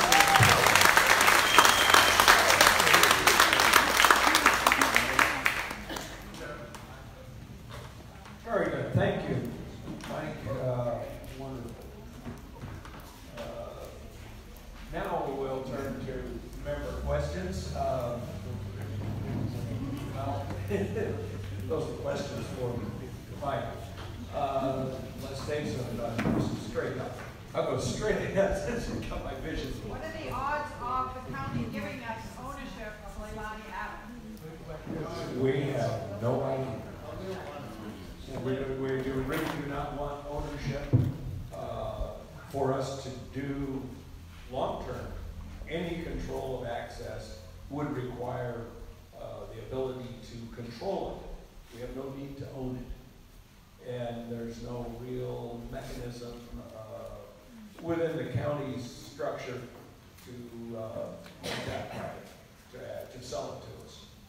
Well, it would, with regard to the road and the ownership of the road, it would require an action by the county council legislation to authorize any change of ownership of the road. But the bottom line is we don't want ownership of the road. And we say on our agenda items, there's been a standing item called acquisition of Leilani Avenue. And maybe that's what's leading to this, because that makes it sound like we are acquiring it for ownership purposes. That's not the request. The request is, at least temporarily, until such time that the county may repair this road in the future and or turn it back into a right-of-way to somewhere. But so long as it's just a dead end that dead ends into your property, then what we're asking is that you have the right to control that road, rather than the public having free access. Good, good. Next question, straight back. My question is, one of the proposals was Wednesday, the county might pull the security. If they did that, do we have a plan to deal with it in that time between then and the lawsuit happening? We have no ability to do that. It isn't a matter of a plan. We have no legal ability to do it. If they pull it, we're out of luck. Swing, Emily. This has nothing to do with the roads or anything. It has to do with all of the steel rubbers that are coming into our neighborhood. You know, all of us have to sign into the gate. So why are we having such a problem with all the littering? And, you know, I think that maybe as the people that live here, we need to check and see who we're letting in here. Because apparently the people that are stealing from everyone are people that are being allowed to come in here. So, you know, there's got to be something that everyone needs to, you know, maybe check our friends, people that are working for us, because these people that are losing their things that can't come home or whatever, it's not fair to them. You know, so whether we have a gate or not, something isn't right. I have to agree with that. Checkpoint gating is not a 100% guarantee. Thoughts of increasing neighborhood watch might be a help. In fact, if we had enough volunteers, perhaps we could have 2 on the road all the time and run it 24 hours a day. But do the math, and that's a lot of people, especially for the course of a week. And we have, I don't know, Greg, currently half a dozen active patrollers. That's part of the other issue. We don't have the projections we used to have because we don't have the volunteers we need. Okay. Go ahead. I will join a committee, but I wanted to float an idea about the gate. Considering the gate between Talmadge and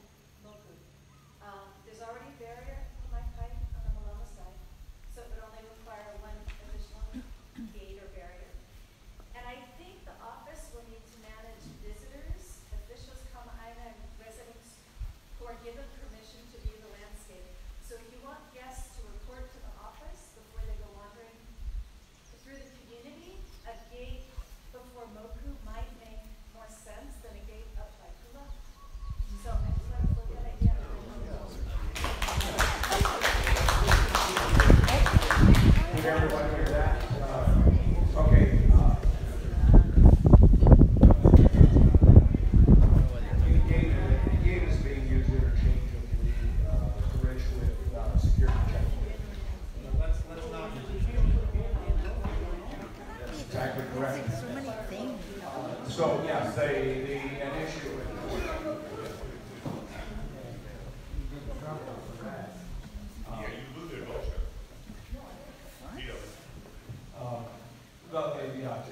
to recap what Catherine was saying is that perhaps we were to meet down here at Waikai or Moku and require that anyone bringing visitors in or that want to go view the lava, that they have to check in at the office. Unfortunately, again, that's an event on or a change to the Leilani Avenue that we aren't legally allowed to do. So,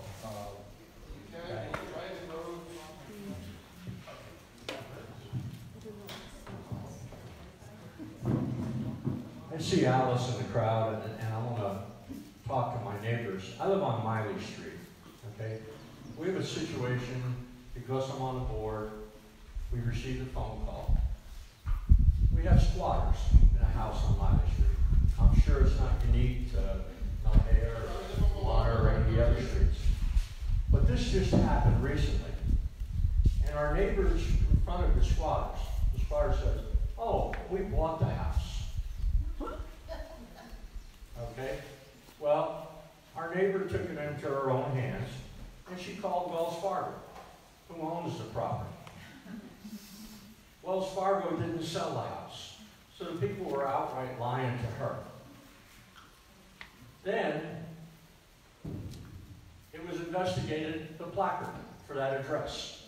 Civil defense was called, no placard was issued for that address. So when you ask how are the people coming in, these people have a placard that's been falsified. Yesterday, 2 policemen came in my driveway. We talked to them. I said, we have a situation with squatters. Oh, well, you've been on the board, you know the situation.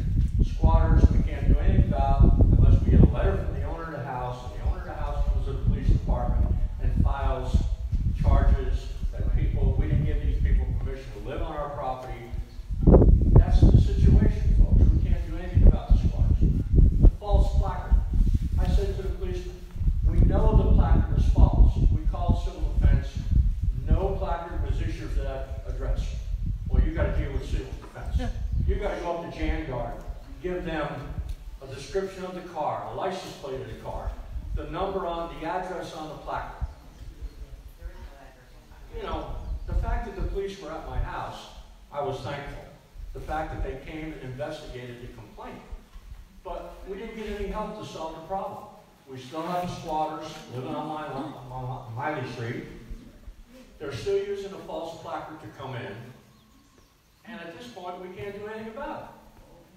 So, you know, I'm at a loss. I mean, we call the police come out, and they give us all the reasons why they can't do anything about it. And this is the situation we're facing. And I'm sure it's not, like I said, not unique to Miley Street.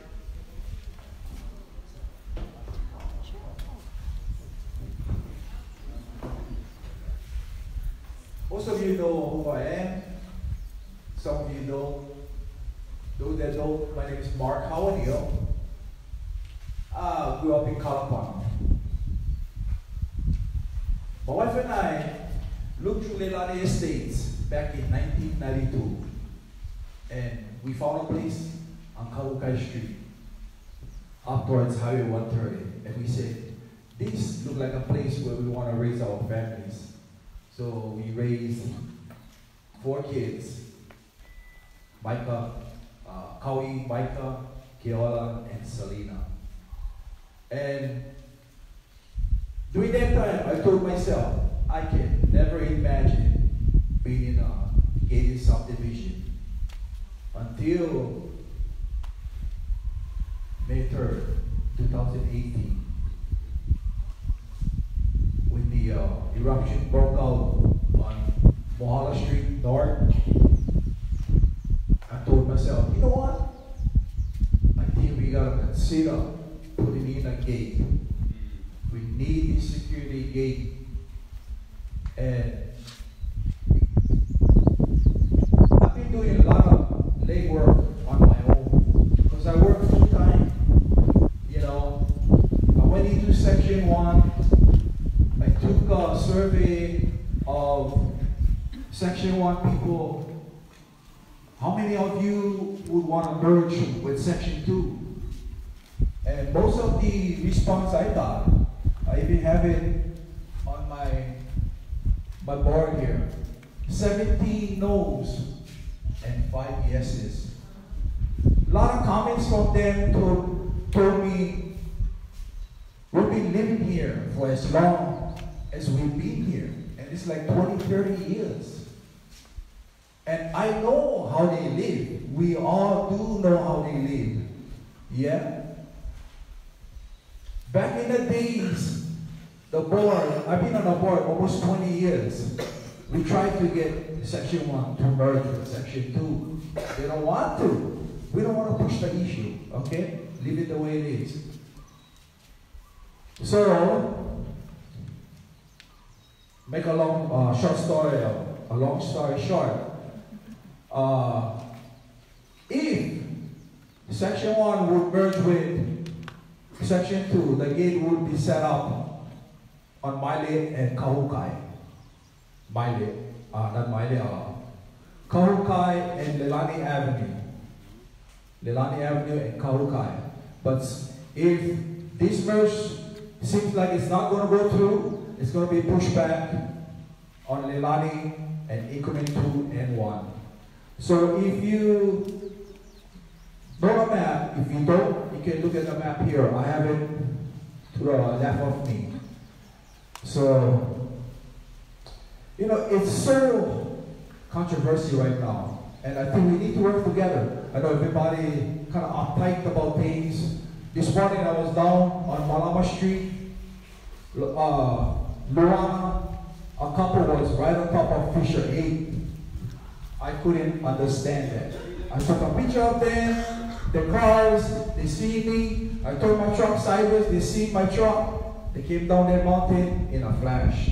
I didn't even wait for them because they know they were wrong, you know? And I'm hoping us as residents have common sense, you know? We don't want to go be trampling on this lava field. Just let it stay, let it be, okay? And this, I just want to leave these copies to you all. Thank you. Thank you, Mark.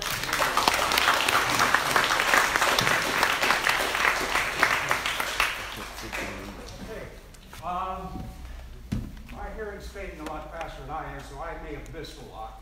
But I have a lot of respect for our board members for staying with the job.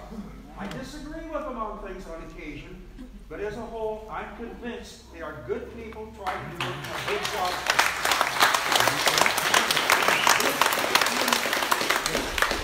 This paper here is the first positive, real world move I've seen the board take since this whole thing started, and I thank them for it. This needs to go through. The county has had a time-proven history of doing absolutely nothing. Whoop, I'm sorry. Absolutely nothing about squatters in any of the subdivisions in Puna. Is there a question here? Pardon? Is there a question? No, I'm making a comment. We need to get, I am thoroughly convinced that squatters are the greatest danger to us. That will turn around, and if all these vacated homes end up being filled by squatters, you're not going to get anyone to look and even consider buying your property if they've got squatters living next to it. The police consider that civil, not criminal. That's the bullshit problem. That's right. We need to find out a way to deal with it. Correct. We need to find a way to deal with it. I'm not the one to turn around and figure out how to do it, but we need to work on it. We need to move forward. Forward. The police bring up civil. I want to inform our meeting, please. Okay. Thank you very much for comments and your observations. I personally have to agree. There's a number of thoughts on how to deal with the squatters, we have to get ordinances changed, state laws changed. It's a long, slow process, and it's existed for a long time. It hasn't happened. I think we have our answers. It probably won't. Good. That's all I needed to hear. There's hope. There's hope. Okay. Yes. My question is, if this place is open and tourism is allowed to come in here, they start marching around over here playing their games, and they fall, they get hurt, they drop in the tube. Who's responsible? It's our property, remember? That's correct, unless they are within the pre-existing right-of-way of Leilani Avenue, which would then make it the county's problem. It would either be determined to be one of Leilani Estate's roadways, the association problem. Otherwise, yes, it would be the individual property owner who would be responsible for a lawsuit for not keeping people off of their dangerous property. That's the problem.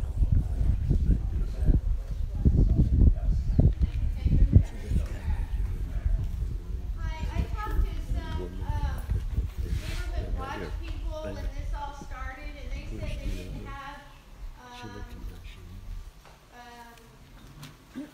funds to get more people to take part in that neighborhood watch, that they only had a certain amount of placards and this and that, so you couldn't take on any more people to help out. Is that still the case?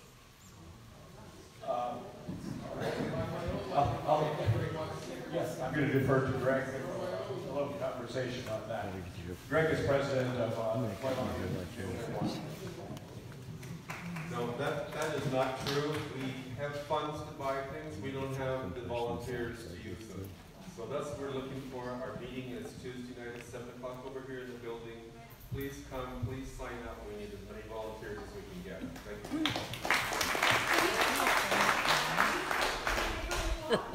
If they volunteer?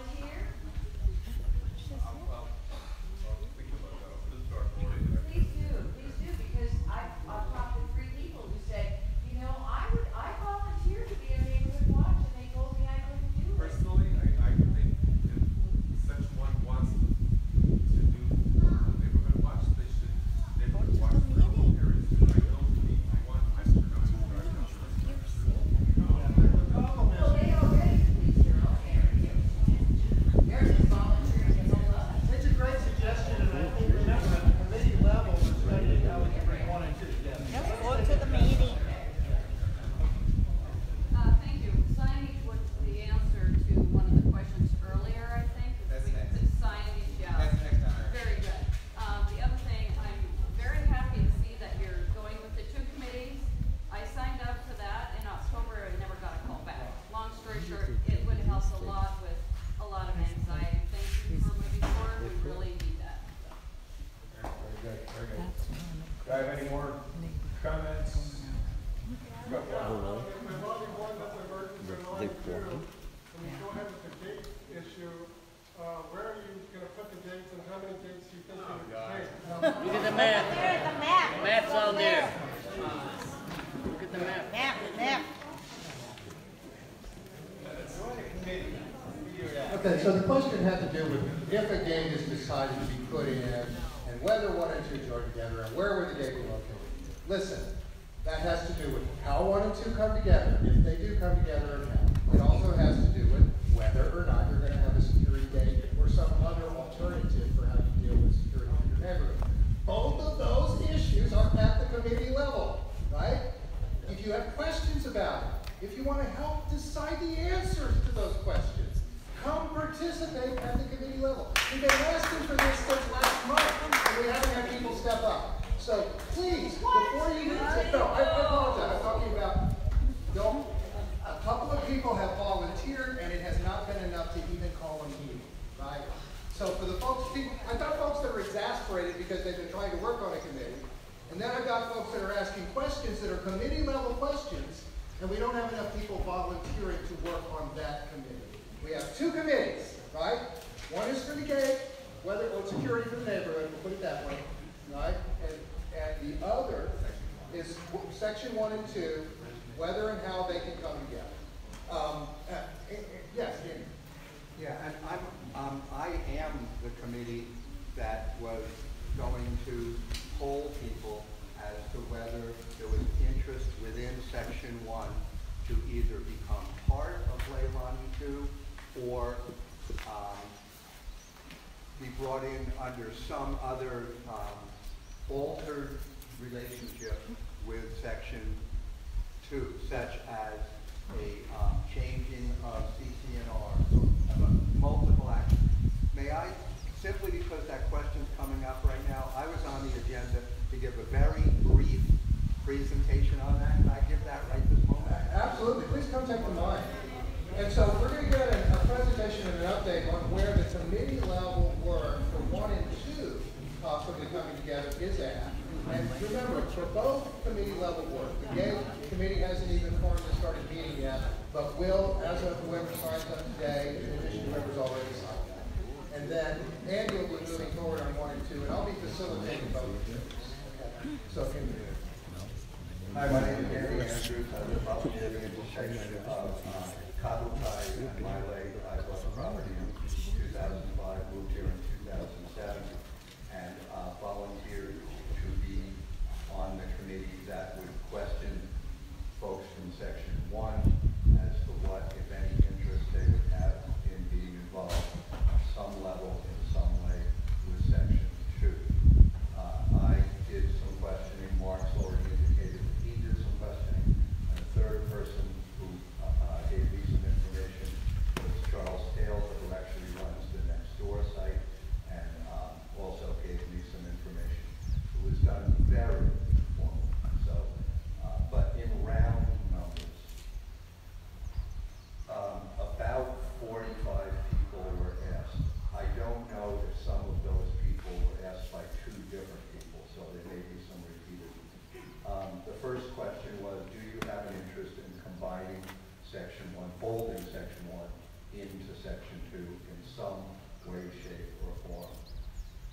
Out of about 45 people, we got 15 yeses, 25 no's, and 5 no's that were so vehemently no that they were in separate categories.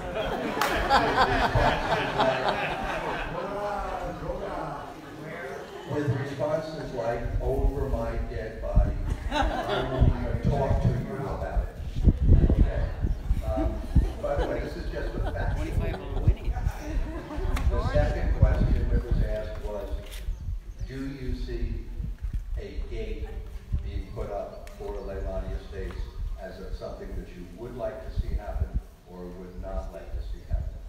This was, again, making this clear, this was only the responses from folks who identified themselves as living in section 1 only. On the gate of those 45 people, 20 said yes, they did see a gate as having benefit. 20 said no, they did not want to have a gate. And interestingly enough, the same 5 people. I did not ask them to repeat the comment over my head because I already had recorded once.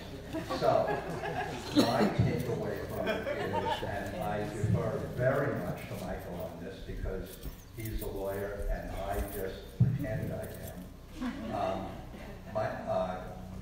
My sentiment on this is that since Section 1 has no organizational form and is therefore made up of individuals with no representation of the organization, I took away that without every person in Section 1, or at least those contiguously touching Section 2, given the sentiments that I collected, it would be very challenging to have that come together. Michael disagreed with me and said that he thought that maybe with some more persuasion regarding property value increases, that could be bridged. I have no opinion on that, although I do agree with them, the property value would probably be increased. But I am the committee, so I want to say two things.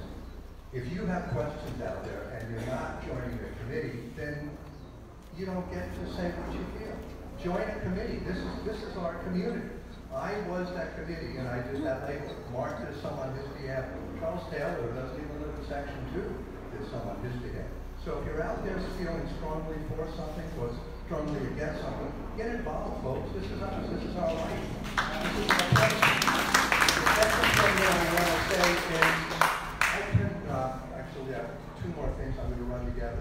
The first thing is, isn't this incredible that we're back under this building again? And this is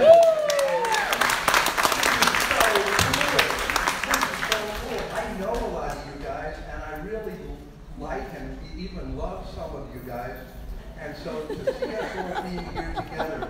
So let's take the travail and the tragedy that we just suffered and use it as a time to build our community in a positive direction. I don't know about you, but I'm going to be dead soon. I'd like in the next decade or two to be a blast on the way out. I'm going to be pissing and moaning with you guys about what could be or can't be. Let's just move ahead.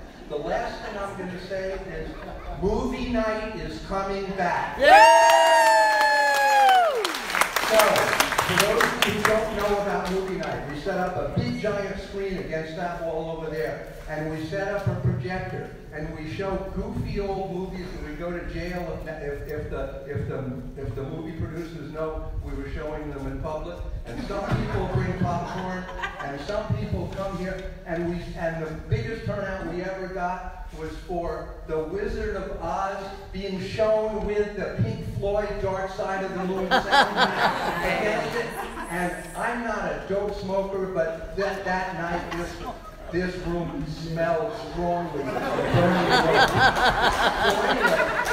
let's make things like movie night and puka ukulele and the yoga and the healing bells and all the other wonderful things that happen in this community. Make the one thing that we can agree on, that a joyous community is something that all of us want to have in this. I know all of you aren't as old as me. Some of you are older. But in this final stages of our living here, however long that may be, let's make this fun, guys.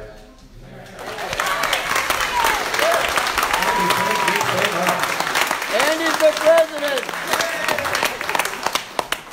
I think in interest of moving forward, unless someone has, okay, we've got one question. We'll make this the last question. Aloha, neighbors. I just want to thank everyone that signed the petition so far against the gates and the barricades. And I just wanted to read it to you in case you haven't a chance to see what it says. The LCA board is determined to make Leilani Estates a gated community. To accomplish their goal, the LCA must acquire Leilani Avenue from the County of Hawaii. Board members and their attorney are moving quickly without the consent of Leilani residents to 1. Research sophisticated gate systems to control access to Section 2 on Leilani Avenue. 2. Plant barricades to block access between Section 1 and Section 2 at Kula, Malama, and Kakai. And 3. Control LCA membership, or commit, LCA membership to a $2 million SBA, Small Business Association loan.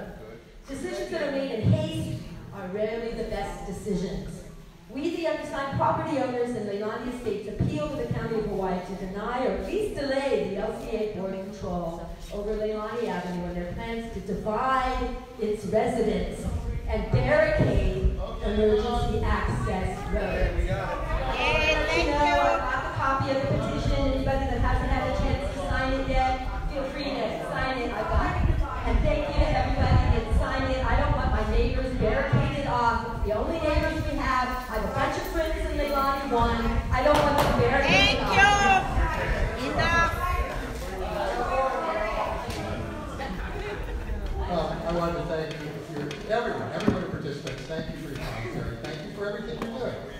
It's great that we put a petition together. I want to let you guys know the petition has nothing to do with the LCA bylaws. It has nothing to do with the process for decision making that is in the Articles of Incorporation and bylaws.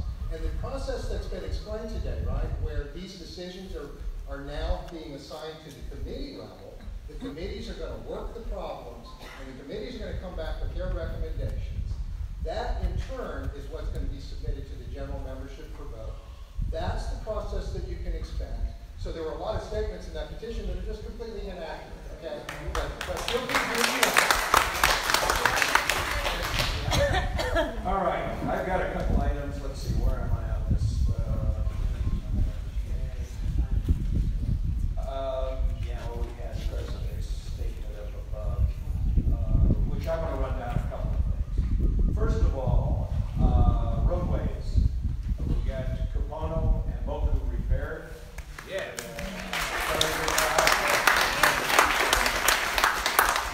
board voted to go ahead with that, and we spent $37,000 to get it done. That's all. Yeah, absolutely. Good company that did it. Second item, SBA loan status. We made an application. I personally had to do it because in order to make application for business, you have to come in through your personal signing. We fed them information, fed them more information, found out we had information that we didn't have, and therefore it has strung out. At one point, they did, based upon some studies and information I gave them, approved us for $358,100 should we wish to use it. At this time, the potential for the whole thing has been closed because we discovered we didn't have some original documents on file here that were signed when Leilani Community Association was formed. Those have now been acquired and we can provide them. I need to say that just because we're dealing with LCA does not mean we're going to borrow any money or all money or whatever. We will only if we find that we have to have more money available for repairs or whatever it might be than what we feel safe in spending of our own. In other words, we're looking at setting a level below which we don't want to burn our own reserves, keeping some for other unforeseen things. So we're not going to borrow a dime from LCA, and there is no responsibility. SBA, too many letters. We're not going to borrow any money from them unless it's absolutely necessary. And it would be, yes, it would require a member vote to do so. So please don't distribute that information. Do your research before you start a petition, because it's Not my petition, I'm hoping to get. I see. Well, whoever produced it, and you get guilt by association, did not do their homework in any way whatsoever. Okay. Third item, lost properties to inundation. At this time, I've completed the list, which may have a minor amount of error. I've determined that 708 properties have been inundated, of which 253 had homes or dwellings of some form on them. Again, I got this information off the county website in conjunction with traveling around and help from some neighborhood watch people looking at some of the lot overview shots, things of this nature. There's probably potential for a 2 or 33% error in it. The board made the decision several months back that we will make dues for those property owners voluntary. So we also made the decision, no, there will not be any refund for this year's fees that were already paid. I won't comment further on that. Another item that I did a little research on my own about the term gated communities. Spent a couple hours on the web. What I found were several articles that address specifically how property values seem to work in gated communities. Typically, 28% higher value to a property in a gated community than an equivalent property not gated. Okay. make our decisions, keep in mind what Mike told you. It has to do with your property values. That's more or less why we're sitting here. Your community association maintains the roadway so that we can have mail delivery so that your property values are higher. We try to protect safety as much as we're able to within our restrictions. Again, protects your property values. So, next item, neighborhood watch. I think I touched on that. Greg has talked about it. We need a lot more volunteers. We have also, and I've got to, we just got information on this about potential for a GoFundMe to help assist funding with Neighborhood Watch. There is money in Neighborhood Watch's bank because I attend those meetings as well as just a patroller. And there's no shortage of anything but drivers. And keeping in mind that looking at this bunch of old guys sitting up here, and, a few of us in our 70s, most of us are at least 60, but might be the exception. So, in addition to slowing down at the rate at which we do things, we all live in the same circumstances that you do. We either had to return to our homes, been displaced, have to do cleanup. We fight all of your problems, you do individually, and still have to try to spend as much time as we can on association business. And it does take quite a bit of time. So, we would love to see a lot more patrollers out there. Like I mentioned, if we had 2 patrollers on duty 24 hours a day, 7 days a week, probably wouldn't need a security checkpoint. Then again, that's asking quite a bit. That's a lot of people. So that's the goal, however. With that, let's move onward to old business and Rich for signage.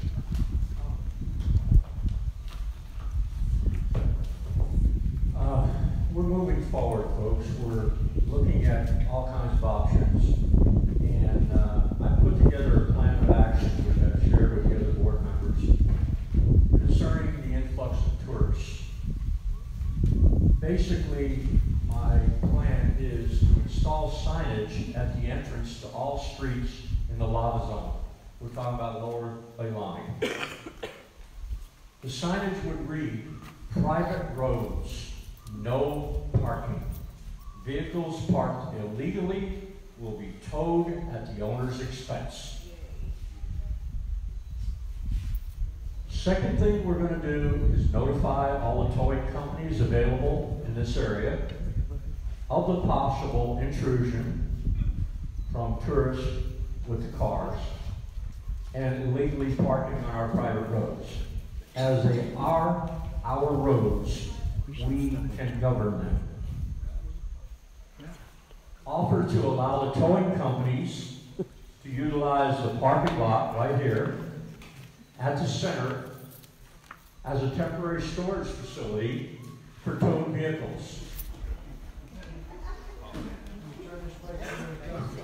Create an agreement of fees earned by the towing companies to share with LCA on all cars towed and stored on our property.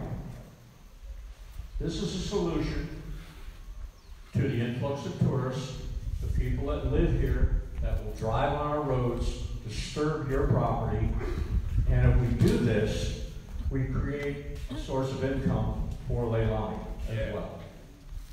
And I'm sure we'll have an abundance of towing companies that want to get in on this deal. So this is just one plan of action we have and we're proposing. Hopefully, I think you all can see the light, see the value of it, and see how it would help our community and help us maintain control of our streets. Thank you.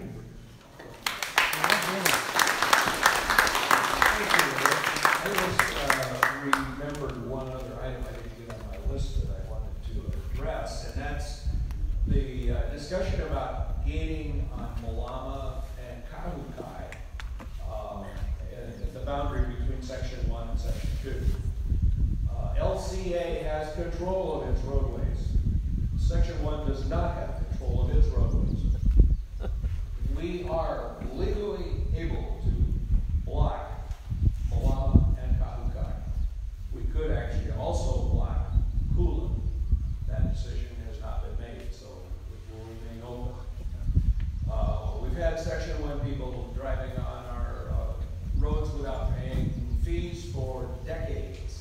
And there are a lot of disturbed people, especially those that live on my way, about that usage and Kahukai. We've had discussions about putting in speed bumps because many of the section 1 people are driving 35, 40, 45 miles an hour on our roadways. We're not going to tolerate that much longer. So that's something for section 1 people to think about is, gee, your easy access may go away. And well, why is that? Because section 2 is part of protecting their own property values and their own peace. Want to go ahead and do that, and they can. All right, next item, acquisition of Leilani Avenue. And I'll just speak briefly to this item. We're going to actually change this title on the future agendas to say status of Leilani Avenue, because the acquisition word, given everyone the impression of trying to buy it or something or own it. That's not been the conversation or discussion at all. From the very beginning, when the representatives of the board and myself were able to meet with Managing Director Will Cave and the head of legal, Joe Camelo, the mayor was not present in this meeting. This was back in August, where we began this dialogue. We introduced this idea. We said, hey, Leilani Avenue is a county road, but it now dead ends into private property, and the folks that you're talking to right here serve on the board that's responsible for managing that. We want to work with you. Now that it looks like the eruption is waning, and let's work together. So we've been trying since then, and we have gotten literally silence back. Silence. Repeated inquiries. Silence. The only messenger they feel comfortable using is poor old Talmadge, who they send out over and over again to receive the ire, right, of the public. So I would say, please don't beat up on the guy too much. I've been in his position. I know what it feels like. Don't shoot the messenger. The decision is not at his level. The decision is with the mayor. Now, I think it speaks volumes that the mayor has not been here to visit this community. Has he been invited? Yes. Have we not? We have been attempting over and over again to communicate with the mayor himself. We've requested meetings with the mayor. We're not getting the audience. We're not getting the response. And I don't know. I hope that the mayor is well. I hope he is. But I don't know if he's being shielded from public access because of health issues or something. I have no idea. But I do know that it's really difficult to actually speak directly with him. And we've received no audience whatsoever. And that's part of why the board decided to bring this lawsuit. It's like, if the representative with the authority to decide will not talk to you, and they're your elected representative, what does the Constitution say you're entitled to do, right? Well, then take them to court, because they can't ignore you, right? Whatever's going on with the mayor, bless his heart, I hope he's well. But whatever's going on, he's still got a job to do. He's still the head of this county. He still has to make these decisions. And the decision on the status of Leilani Avenue is a critical decision. And it affects you guys more than anyone else. And we have, again, been trying to have a constructive dialogue and get to an agreed answer since we had first news that the lottery was winning. And we've gotten nowhere. Well, I tell you what, a federal judge will make sure we get some. So, thanks very much. All right.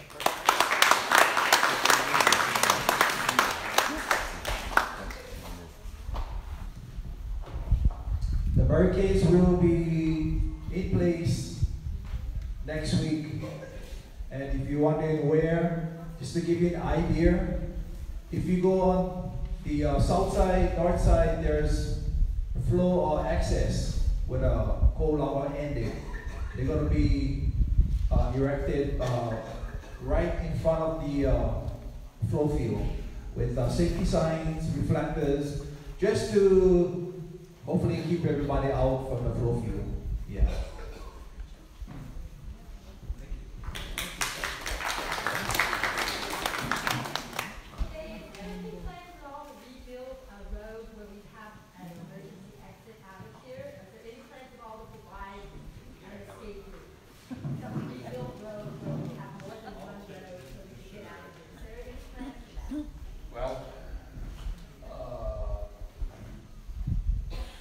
been discussed, yes. We currently, obviously, have two roads out, Malama and Leilani. Not if we barricade it off though, then we only have one.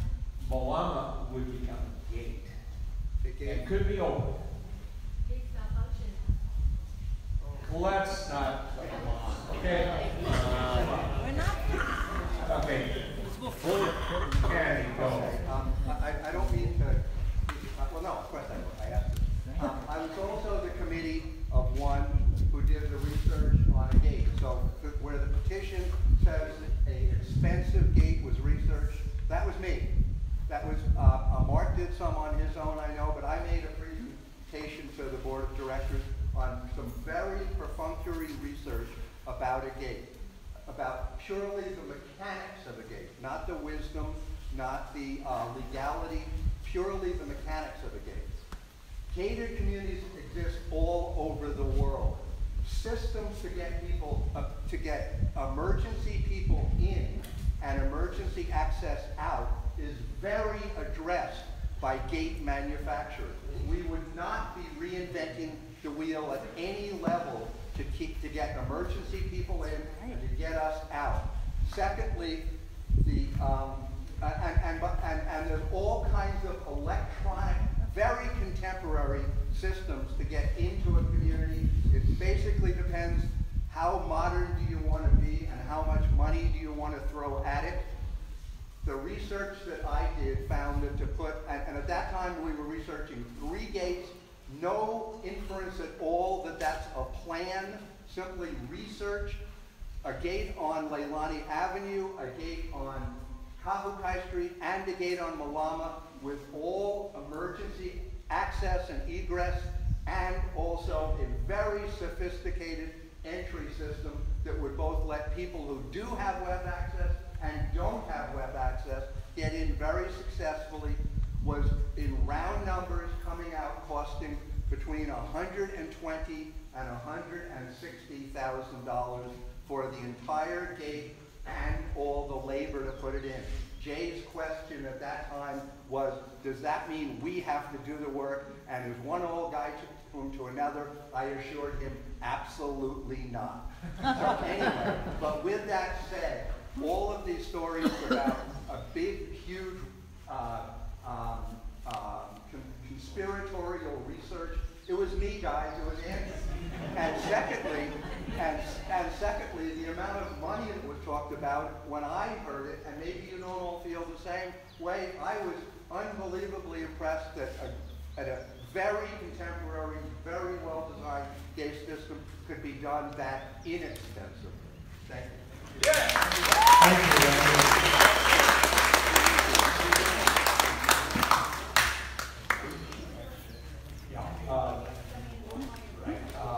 Just to clarify, that the Malama gate is going to be, I guess you might call it a dumb gate, and that it is strictly to provide security in the event of an emergency. It would be unlocked. It's not going to be automated at all.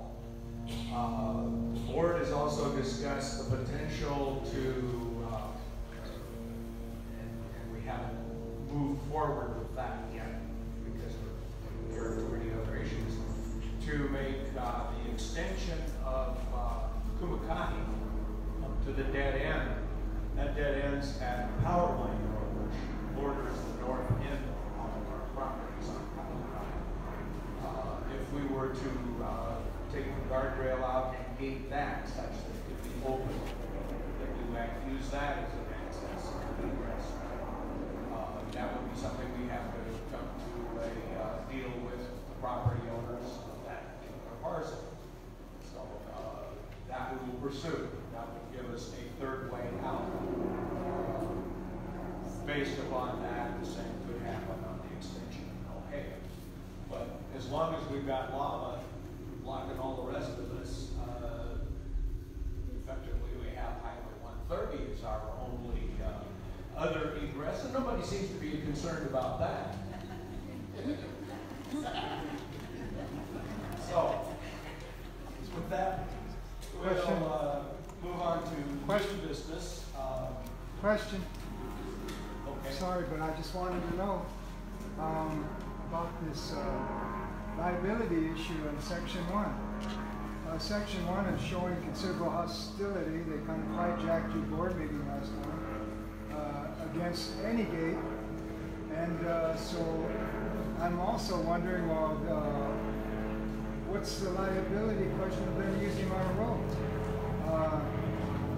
Or being inconvenienced and having to go a long way around instead of going out.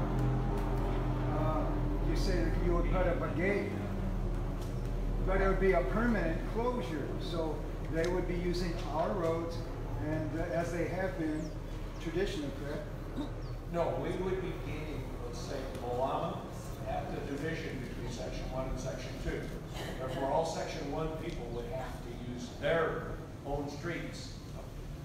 Alternatively, yes, without that gate, and historically, we have been at risk, liability-wise, for Section 1 people using Section 2 streets. Same will be true on Kazukai. So, yeah, we're kind of... So my point is for that to be considered in the future, please. Okay, I'll check with you.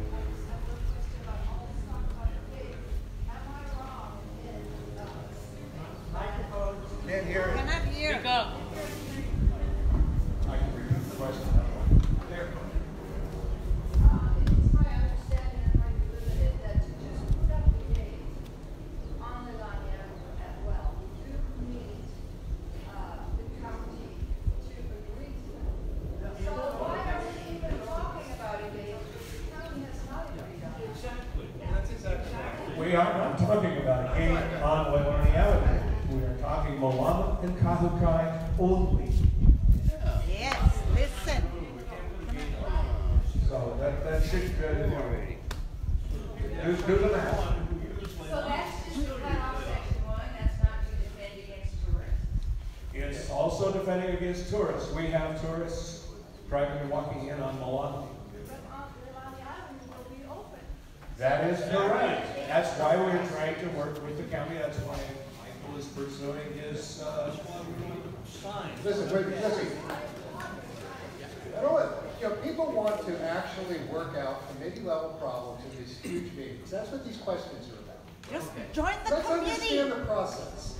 I recognize that there are people here who have deep feelings about whether to become a gated community, and deep feelings about whether 1 and 2 come together. But we said over and over again, I'm going to say for the umpteenth time, both of those are at committee level. We're begging people to join those committees and to come away from this meeting with those committees getting to work. Those committees will come back and report their findings. So those who are so interested, join the committee. Okay? Right. Stop asking your general questions. Work with the committee and then come back, because then you're going to be the subject matter expert that's informing us. Do you understand? That's what we're needing from everyone. Right. So in the meantime, the board is informing you of the decisions that they've made, that they have the authority to make on your commonly owned property, to do the best they can to deal with whatever the scenario might be, whatever the outcome might be. If the court doesn't agree with our decision to close, to keep the checkpoint in place, then at least have these barricades limited to some degree. But what we're going for is openness. We want the government to keep us in our place secure while we work through these issues, and while we go through our legal process of decisions as a community. And the decision making at this point is not at the general membership level, we're at the committee level doing the work. So please do join the committee if you're interested in these issues. Thanks. Yeah, we've been over this with the internal barricades and gates within the community. We've been over this entire meeting's entire ordinance. This is a public safety issue. We can't have roads that are blocked by lava, where people are going to be driving into the lava at night because they don't realize the road is blocked. If you have night vision like me, you're not seeing it, right? So this is a public safety issue. This is why these barricades are being put up. It's not intended to decide anything long-term in regard to access or the security of the neighborhood, right? Those issues, again, are at the committee level, and of course, we'll soon be in court as well. Very good. I hope everyone. I have a question for you, because you had mentioned that 708 Leilani properties were covered by law, is that right?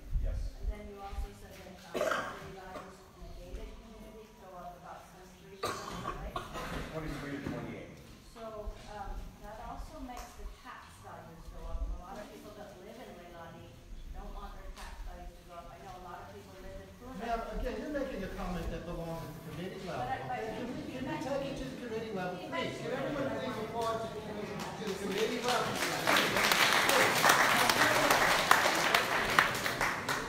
It's also not a direct topic for this meeting. Okay, under new business, video conferencing member meetings.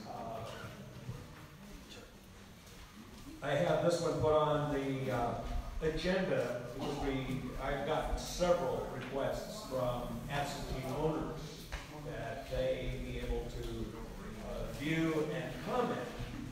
And while that would be a great idea, that would triple or 5 or 10 times our attendance here, which would then make a 20-hour meeting instead of a 2-hour meeting that's now at 2.5. In addition, it has some expense and it requires some technology in the part of someone to operate it.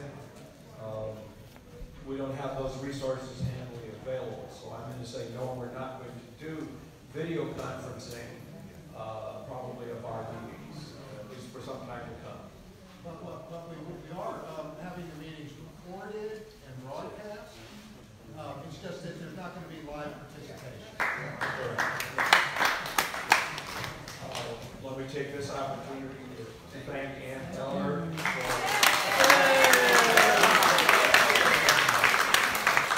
she has been live streaming this meeting the whole time, which there's got to be some sleepy bored people out there right now. Okay, final item under new business, media access to Leilani Estates. The board has pondered this and at our last executive session decided to say, no, we don't want to allow a lot of media in here yet. We haven't got a plan on how to control it. We don't want them tromping around on other people's property.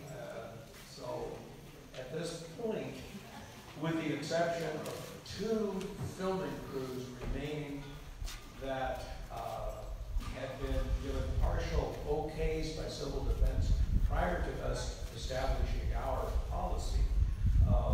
Both of them are from Japan. We'll be handling that, and they're quite restricted where they can go and what they can do. So that's kind of the end of that. If you want to be on 60 minutes, you're going to have to come talk to us.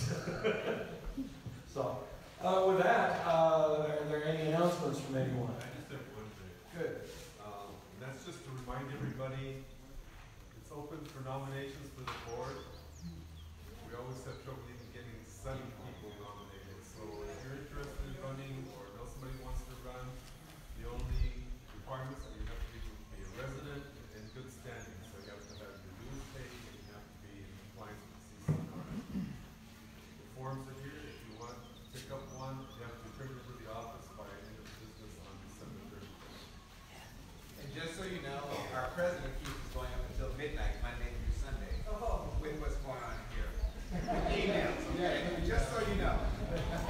Monday through Sunday. He said he was taking last weekend off, but he did not. He didn't. Okay, very good announcement, yes. We also would be really excited if we got somebody that was under 70 again. We need to mentor some younger folks, but we need some younger volunteers to dive in on this, put up with all of the stress and strain and extra.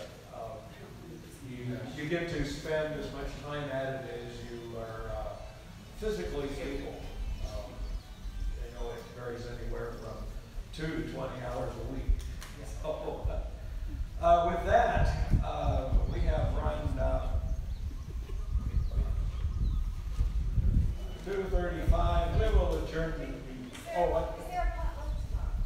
Oh, there's the announcement we need to make. Yes, tomorrow, our first potluck starts at noon. Combination of LCA and Neighborhood Watch will put on hamburgers and hot dogs. It is potluck. We know there's some good cooks out there. We've had these before. So, we look forward to seeing you again tomorrow. When's your next community meeting? We have not scheduled the next community meeting at this time. It will be announced, yes. We've got to get some, yeah, we'd like to have a court decision. It also makes sense to actually have some additional information to present rather than representing the same things over and over. Also, I recommend at any and every opportunity, go to LeilaniEstates.org, our website. Don't hesitate to scroll all the way down the page because there's lots of information. Tabs at the top. You can actually find out how the jobs are,